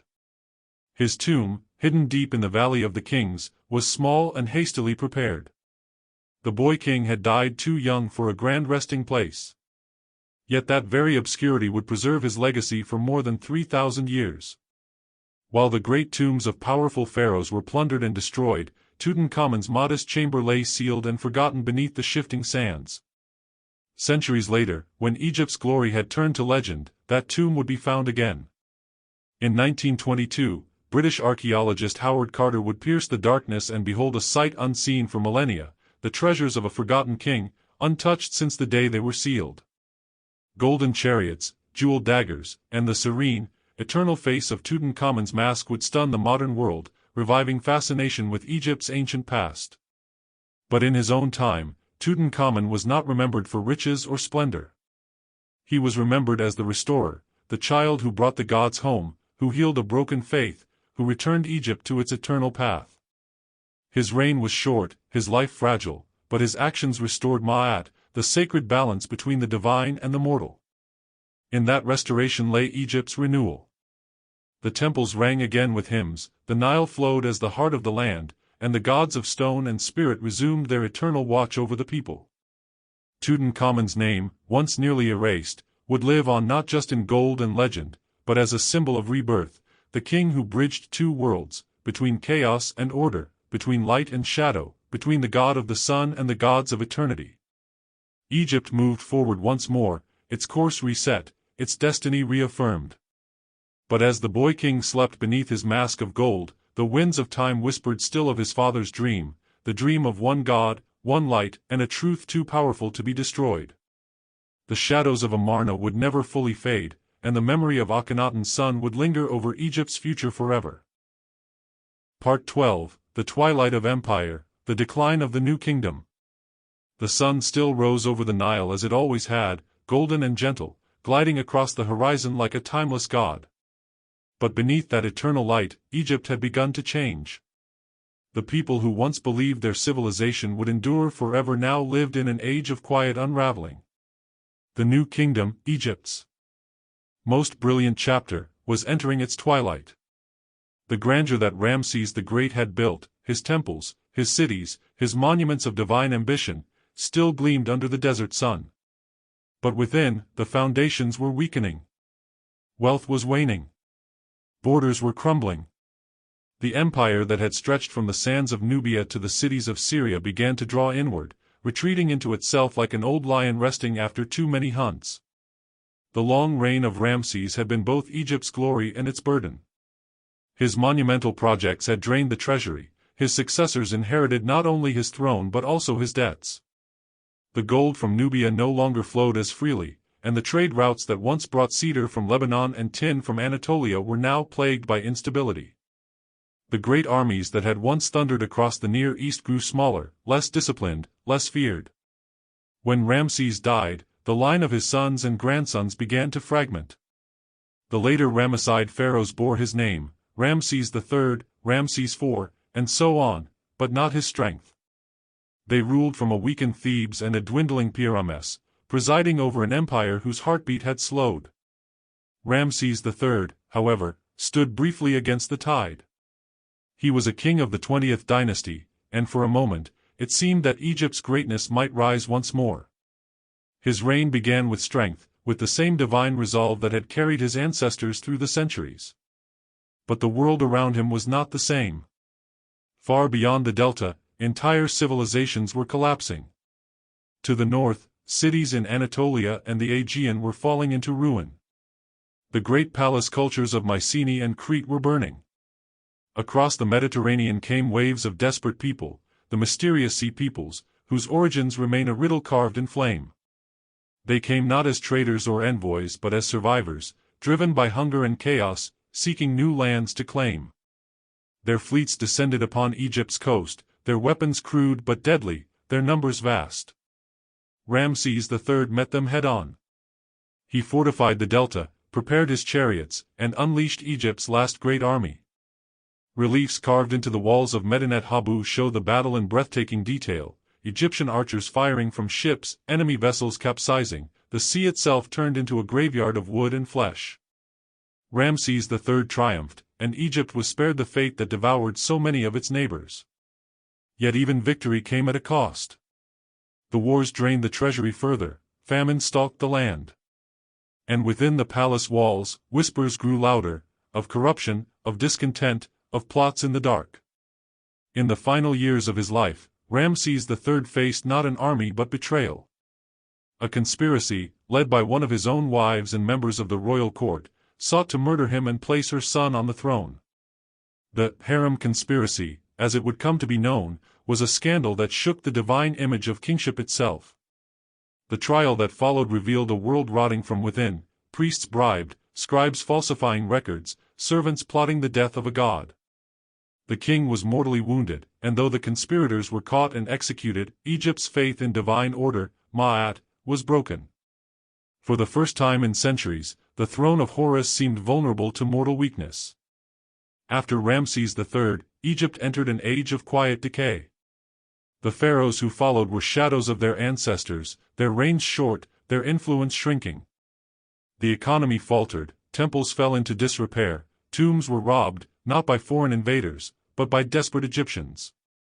Even in the Valley of the Kings, once sacred ground, thieves crept by torchlight, prying gold from coffins, cutting amulets from mummies, erasing the divine promise of eternity. Priests of Ammonius, once loyal servants of the pharaoh, grew powerful in Thebes, amassing wealth and land until their authority rivaled the king himself.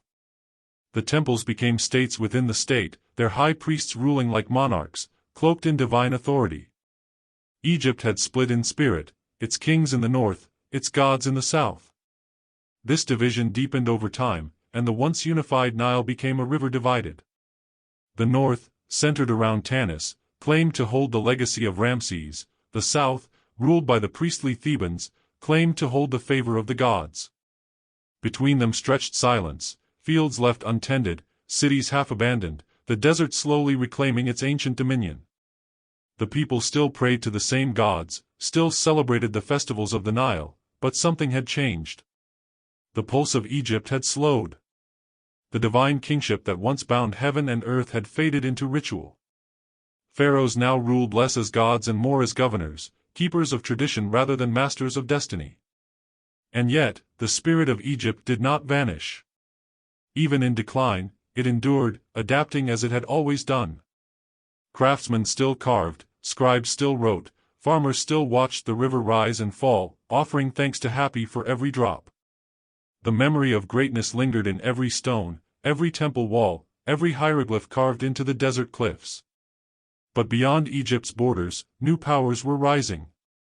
To the west, the Libyans pressed against the delta, settling along the frontier. To the south, the Nubians grew strong, reclaiming lands once ruled by Thutmose and Amenhotep.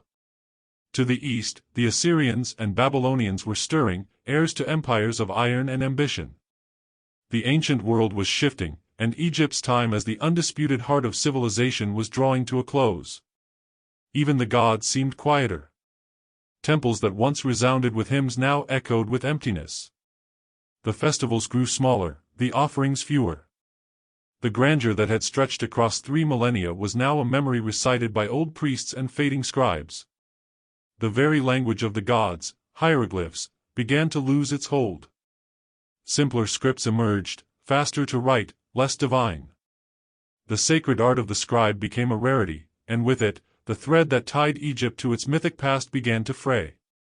By the time the last of the Ramesside kings took his throne, the empire had become a kingdom in name only. The pharaoh ruled a narrow strip of land along the Nile, while the world beyond moved toward new horizons of iron and empire. The Hittites were gone. The Mycenaeans, gone. Even Babylon had fallen and risen again. Egypt remained, but as an echo, ancient, dignified, weary. And yet, there was a strange kind of beauty in this twilight. For in decline, Egypt revealed something that conquest and monument never could: resilience. The civilization that had outlived gods and empires refused to disappear. It transformed, folded in upon itself, conserving its memory like a flame sheltered from the wind. When later generations looked back upon this age, they would call it the time when the old gods fell silent. But perhaps they were only sleeping, waiting for the day when new voices would rediscover them. The kings of the late New Kingdom did not build grand pyramids or temples to rival Karnak. They built modest tombs, their names small but sincere, their prayers humble. They no longer sought to command eternity, they sought only peace. And so, as the sun set over the Nile and the light turned the desert to gold, Egypt watched its empire dissolve into legend. But in that slow fading, in that long surrender to time, something eternal was revealed, that civilizations, like men, are mortal, but their stories, if remembered, can live forever. In the tombs of the Valley of the Kings, the last pharaohs of the New Kingdom lay in silence, their sarcophagi carved with the same ancient spells that had guided souls for 1,000 years. The world outside had changed, but within those painted walls, time stood still. There, among the stars painted on the ceilings and the prayers written in gold, the spirit of Egypt endured, waiting for rediscovery, waiting for remembrance, waiting for the next dawn. For even as the empire fell, the dream of Egypt never died. It lingered in the sand, in the river, in the endless horizon where sky and desert meet. And one day, it would rise again. Part 13, the Third Intermediate Period, Foreign Kings and the Forgotten Pharaohs. The empire that had once stretched from the Euphrates to the fourth cataract of the Nile was now a memory fading into the sands. The New Kingdom had collapsed, not in one great fall, but in a slow, almost imperceptible fading of power. Egypt, the eternal land of the pharaohs, entered an age of division and uncertainty, an age history would later call the Third Intermediate Period. For more than 1,000 years, the Nile had been the heart of an unbroken civilization. Its kings had ruled as gods, its temples had stood as bridges between heaven and earth. But now, that divine certainty was gone. The Nile still rose and fell, the crop still grew in its fertile mud, but the great unity that had bound the two lands was broken. In the north, the delta was ruled by descendants of Libyan warlords who had settled generations earlier. They had served once as mercenaries under the Ramesside kings, defending Egypt's borders. But now, with the pharaoh's power gone, they claimed crowns of their own. To the south, in Thebes, the priests of Ammonius still ruled with quiet authority, guardians of Egypt's spiritual heart. Between these two powers stretched a land divided not by foreign invaders, but by its own inheritance. The first of these Libyan kings was Shoshenq I, the founder of the 22nd dynasty. He was a general before he was a pharaoh, a man of foreign blood who understood both war and politics. He married into the royal line, wrapped himself in Egyptian ritual, and proclaimed himself heir to the throne of the gods. To his people, he was not an outsider but a restorer, a man who could bring stability to a land long fractured. For a time, he succeeded. Shoshenq unified the north and south, extended his influence into Canaan, and even led a campaign into the Levant that echoed the old conquests of Thutmose and Ramses. His victories were recorded on the walls of Karnak, where his name still stands carved in triumph beside the forgotten kings of ages past. But his dynasty, like the desert wind, could not hold. After his death, Egypt splintered once again. Rival lines of kings emerged, each claiming divine legitimacy. In Bubastis, Tanis, Thebes, and Heracleopolis, small courts ruled their fragments of Egypt like islands in a receding sea. The priests of Ammonius continued to hold power in the south, maintaining their temples, their rituals, and their vast estates. They were not rebels, but they no longer obeyed the northern kings. The pharaohs of this era built little. Gone were the towering temples of Luxor and the colossal statues of Ramses. What remained were smaller sanctuaries, modest shrines, and reused tombs. Yet, in this age of decline, there was also a strange resilience. The Egyptians adapted to their new reality, continuing the traditions that had defined their world for 3,000 years. They wrote in the same language, worshipped the same gods, buried their dead with the same prayers to Osiris. While foreign dynasties would rise and fall, the Egyptian spirit endured, quietly, steadfastly, refusing to die. As the centuries passed, the power of the Libyan kings waned further. Their descendants became more Egyptian than Libyan, absorbed into the culture they once conquered. But as their influence faded, a new power rose from the south, from the ancient land of Kush, where the dark waters of the Nile carved through the granite hills of Nubia. Kush had once been a province of Egypt, its rulers subservient to the pharaohs of Thebes. But when the empire withdrew, the Nubians built a kingdom of their own. At Napata, they worshipped Ammonius, the same god who reigned in Thebes. They built temples in his honor and crowned their kings in his name. To them, Egypt was not a distant memory, it was a sacred inheritance. By the 8th century BCE, the balance had shifted. While Egypt was divided among squabbling dynasties, Nubia was united under a powerful and ambitious king named Pi.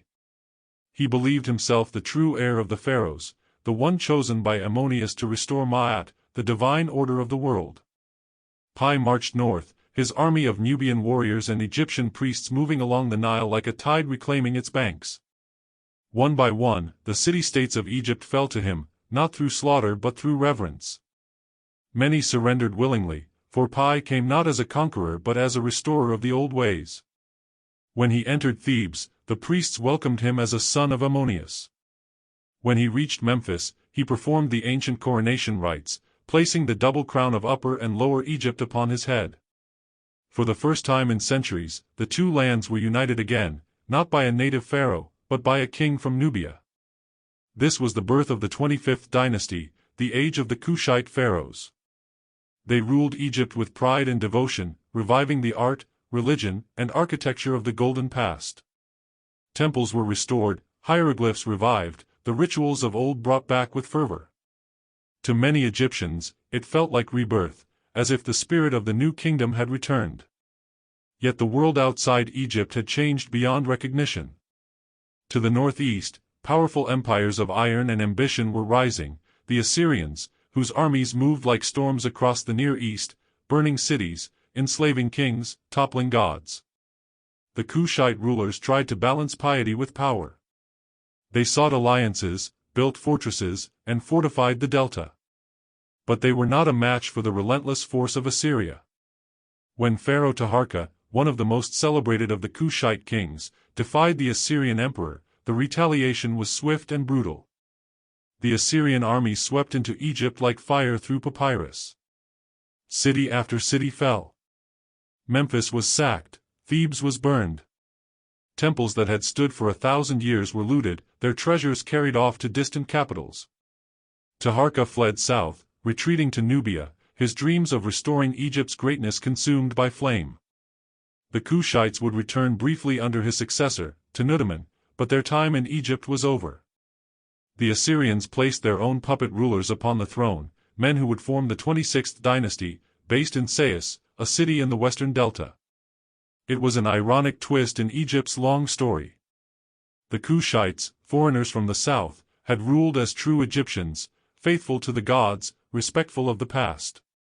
The new Sate kings, though native by blood, ruled under the shadow of foreign masters. Yet, through diplomacy and cunning, they managed to restore a fragile peace. Under Psamtik I, Egypt experienced a final flowering, a brief, golden echo of its former glory. The temples of Sais rose with delicate precision, and art once again found its grace. Trade flourished across the Mediterranean, with Greek mercenaries serving in Egyptian armies and Greek settlers establishing colonies in the delta. But this peace was not built on strength, it was a pause before the storm. Egypt's isolation had ended. The world had grown larger, hungrier, and more connected. Beyond its borders, the powers of Persia and Greece were rising, forces that would soon eclipse even the shadow of the pyramids. As the 26th dynasty faded, Egypt's fate would once again be decided by outsiders. The Persians would come, and after them the Greeks, then the Romans. The age of native pharaohs was ending. But in this third intermediate period, for all its turmoil and fragmentation, Egypt revealed something profound. Empires might rise and fall, kings might come and go, but Egypt, the idea of Egypt, endured. Its gods lived on in new temples, its language whispered in distant lands, its art inspiring empires yet unborn. When the priests of Thebes lit the evening lamps and recited the ancient hymns to Ammonius, they must have felt the world slipping away. But as the words echoed through the halls, "You are the one who made the earth, the one who created mankind," they were doing more than worshipping. They were preserving the soul of a civilization. And though the pharaohs of this age are forgotten, their task was sacred. They were the bridge between what was and what would be, the keepers of memory at the edge of oblivion. Even as iron swords replaced bronze, as Assyrian banners flew over Memphis, as Nubian kings mourned in the south, Egypt's heartbeat remained steady beneath the sand. The Nile still rose, the stars still turned, and in every temple, the eternal flame of Ma'at still flickered. This was the twilight between worlds, the long dusk before Egypt would once again rise, not as a god among nations, but as a legend among empires.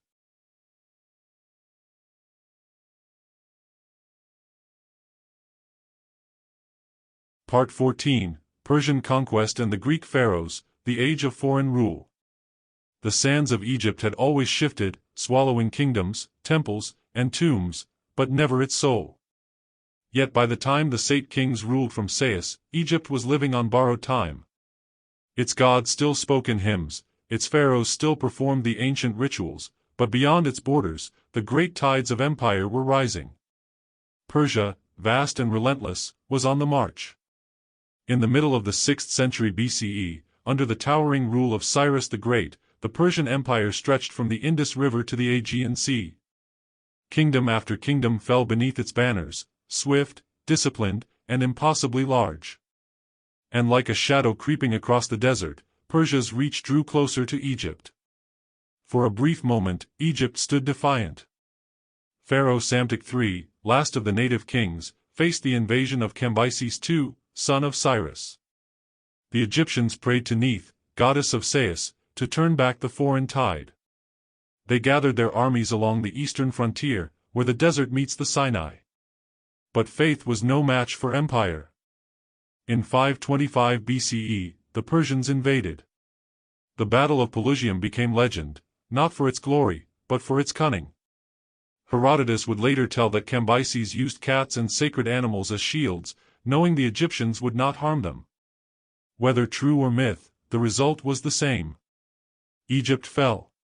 For the first time in 3,000 years, the two lands were ruled by a foreign power that claimed no descent from its gods.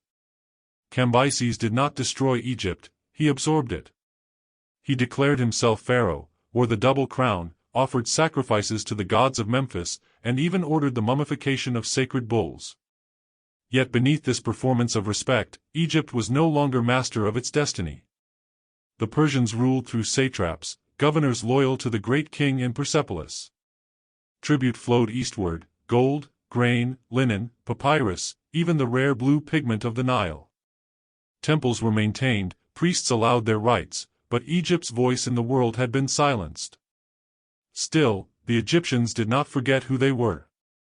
Beneath the formal obedience to Persian kings, a quiet resistance simmered. The scribes continued to write in hieroglyphs, the temples whispered prayers to Ammonius, and in the hearts of the people, the hope for a native pharaoh never died. Rebellion came again and again, brief flames in the long Persian night. First at the hands of Inaros, a noble of Egyptian blood who rose with the support of Athens, then later under Amyrtius of Sais, who, for a fleeting moment, restored Egypt's independence. For 60 years, Egypt stood free once more, its temples rededicated, its gods celebrated in public procession. But freedom, in this age of giants, was fragile. The Persians returned, more powerful and determined. The reconquest under Artaxerxes III was ruthless. Cities burned, temples plundered, and Egypt was once again chained to the empire of the East. The old world was vanishing. Across the Mediterranean, new powers were rising. The Greeks, who had once sent mercenaries to fight for Egypt, now dreamed of empire themselves.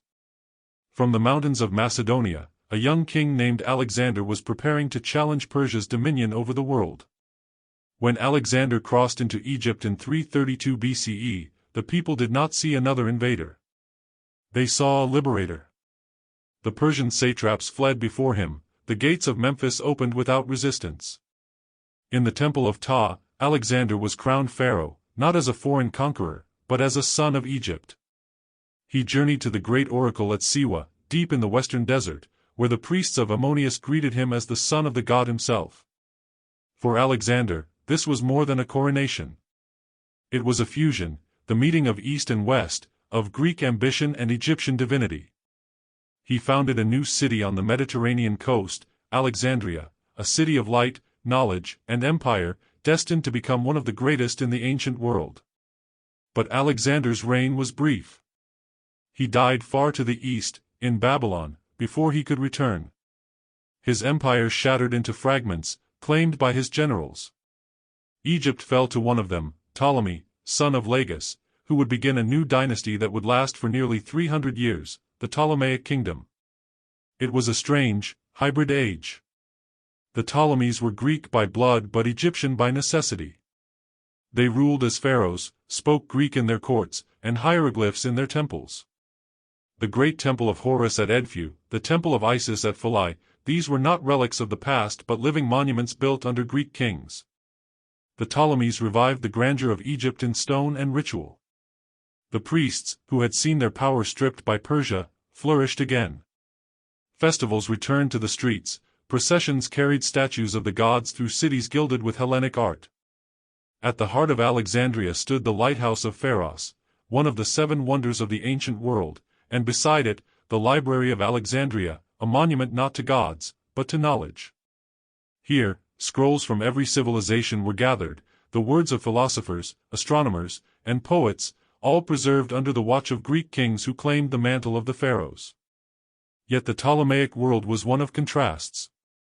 Beneath its brilliance lay tension, between Greek and Egyptian, old and new, tradition and ambition. The court spoke of Aristotle and Plato, while the villages prayed to Osiris and Ra. Over time, the Ptolemies turned inward, consumed by their own rivalries. Brothers fought sisters, queens poisoned kings. Dynastic intrigue rotted the heart of the kingdom even as it glittered in marble and gold. But one figure would rise from this chaos, a queen whose name would echo through all ages, Cleopatra VII.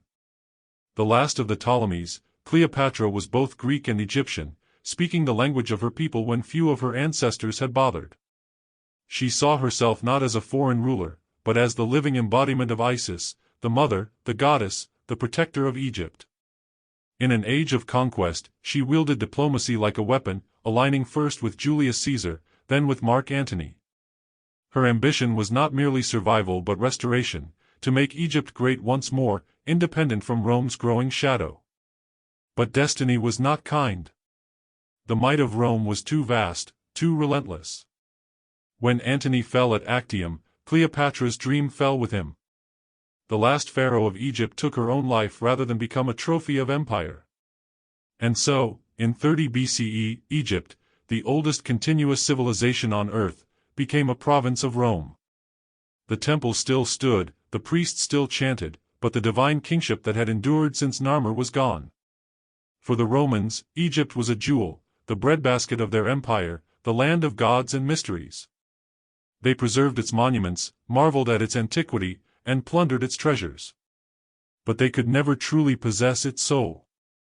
The Persians had conquered Egypt by force, the Greeks by admiration, and the Romans by inevitability. Yet none of them erased what Egypt had been. Beneath every marble statue of a Roman emperor, the sand still hid the names of the pharaohs. The temples of Dendera and Philae continued their rituals long after Rome's legions arrived, their priests offering incense to Isis as they had for thousands of years. Even as Christianity began to spread through the empire, Egypt's ancient faith lingered, the last embers of a world too ancient to die easily. The Greeks and Romans gave new names to old gods, but the essence endured. Isis became the Queen of Heaven, Horus the Divine Child. The symbols of Egypt flowed quietly into the veins of later faiths, their meaning transformed but never forgotten. By the time the last hieroglyph was carved in Philae, Egypt had already transcended time. Its pharaohs had become myths, its gods absorbed into the languages of the world. Yet, in the whisper of the Nile, in the golden glow of the sun setting behind the pyramids, the echo of eternity remained. 3,000 years of kingship, of temples, of faith, all bound into the silence of stone. The Persians, the Greeks, the Romans, they came, they ruled, they vanished. But Egypt, the eternal, endured.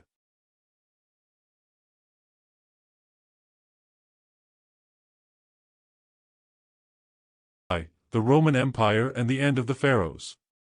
The year was 30 BCE, and the world had changed forever.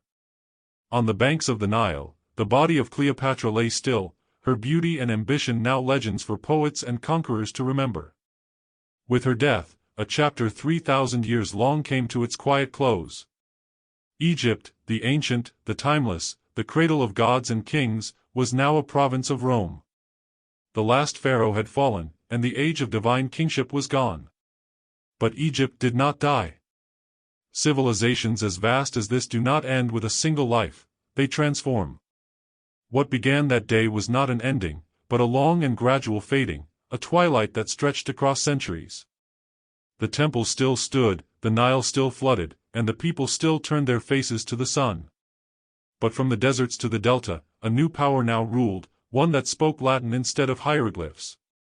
Rome saw Egypt not as a conquered enemy, but as a treasure beyond measure. Its grain fed the empire, its gold filled the imperial coffers, its ancient temples lent the Caesars a touch of divinity they could not claim on their own. Augustus, the first Roman emperor, took special care to present himself as the heir to the pharaohs, not their destroyer. He was depicted in temples wearing the double crown, offering incense to Ammonius and Ra. The priests, ever pragmatic, accepted him. The gods would live on, they believed, as long as someone still offered prayer. For the Egyptian people, daily life changed less than the banners that flew over their cities. Farmers still harvested papyrus, merchants still sailed up the Nile, and priests still tended to the sacred bulls of Apis. Yet beneath the surface, something subtle had shifted. The divine rhythm that had guided Egypt since Narmer's time, the balance of order and chaos, of Ma'at and eternity, was giving way to Roman order, to imperial decree. In Alexandria, the great city of Alexander and Cleopatra, the world of Egypt and Rome merged into something entirely new. The streets were filled with philosophers, astronomers, and traders from across the Mediterranean. Greek and Latin echoed off the marble colonnades, mingling with the ancient Egyptian tongue. The Library of Alexandria, though wounded by fire and time, still drew scholars from every corner of the empire. Knowledge, as ever, was Egypt's true inheritance. The Romans admired what they could not understand. They built temples in the Egyptian style, decorated villas with hieroglyphic motifs, and filled their homes with statues of Isis and Horus. The cult of Isis, in particular, spread across the empire, from the deserts of Syria to the streets of Rome and even to the farthest reaches of Britain. To Roman citizens, Egypt was the land of mystery, a realm of sacred secrets and immortal gods. And in a way, they were right. Yet as the centuries passed, time began to erode what conquest could not. The old temples were still maintained, but their purpose grew hollow. The priesthood dwindled, their rituals performed more from duty than faith. Hieroglyphs, once the language of the gods, became an art understood by fewer and fewer scribes.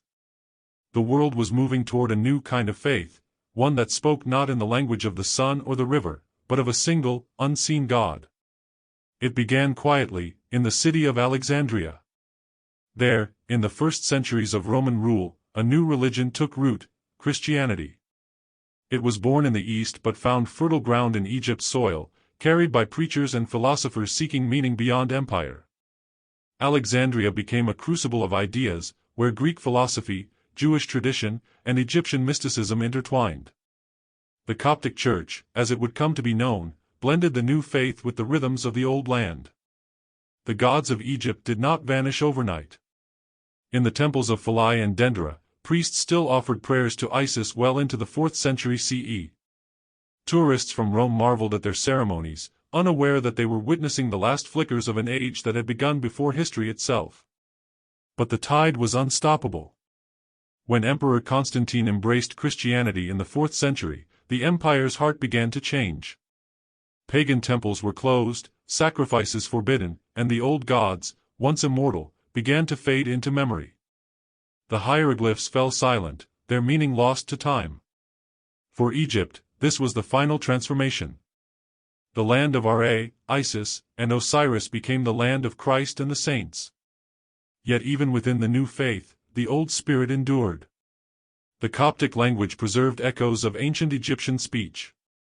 The icons of Mary and the infant Christ mirrored the familiar image of Isis and Horus.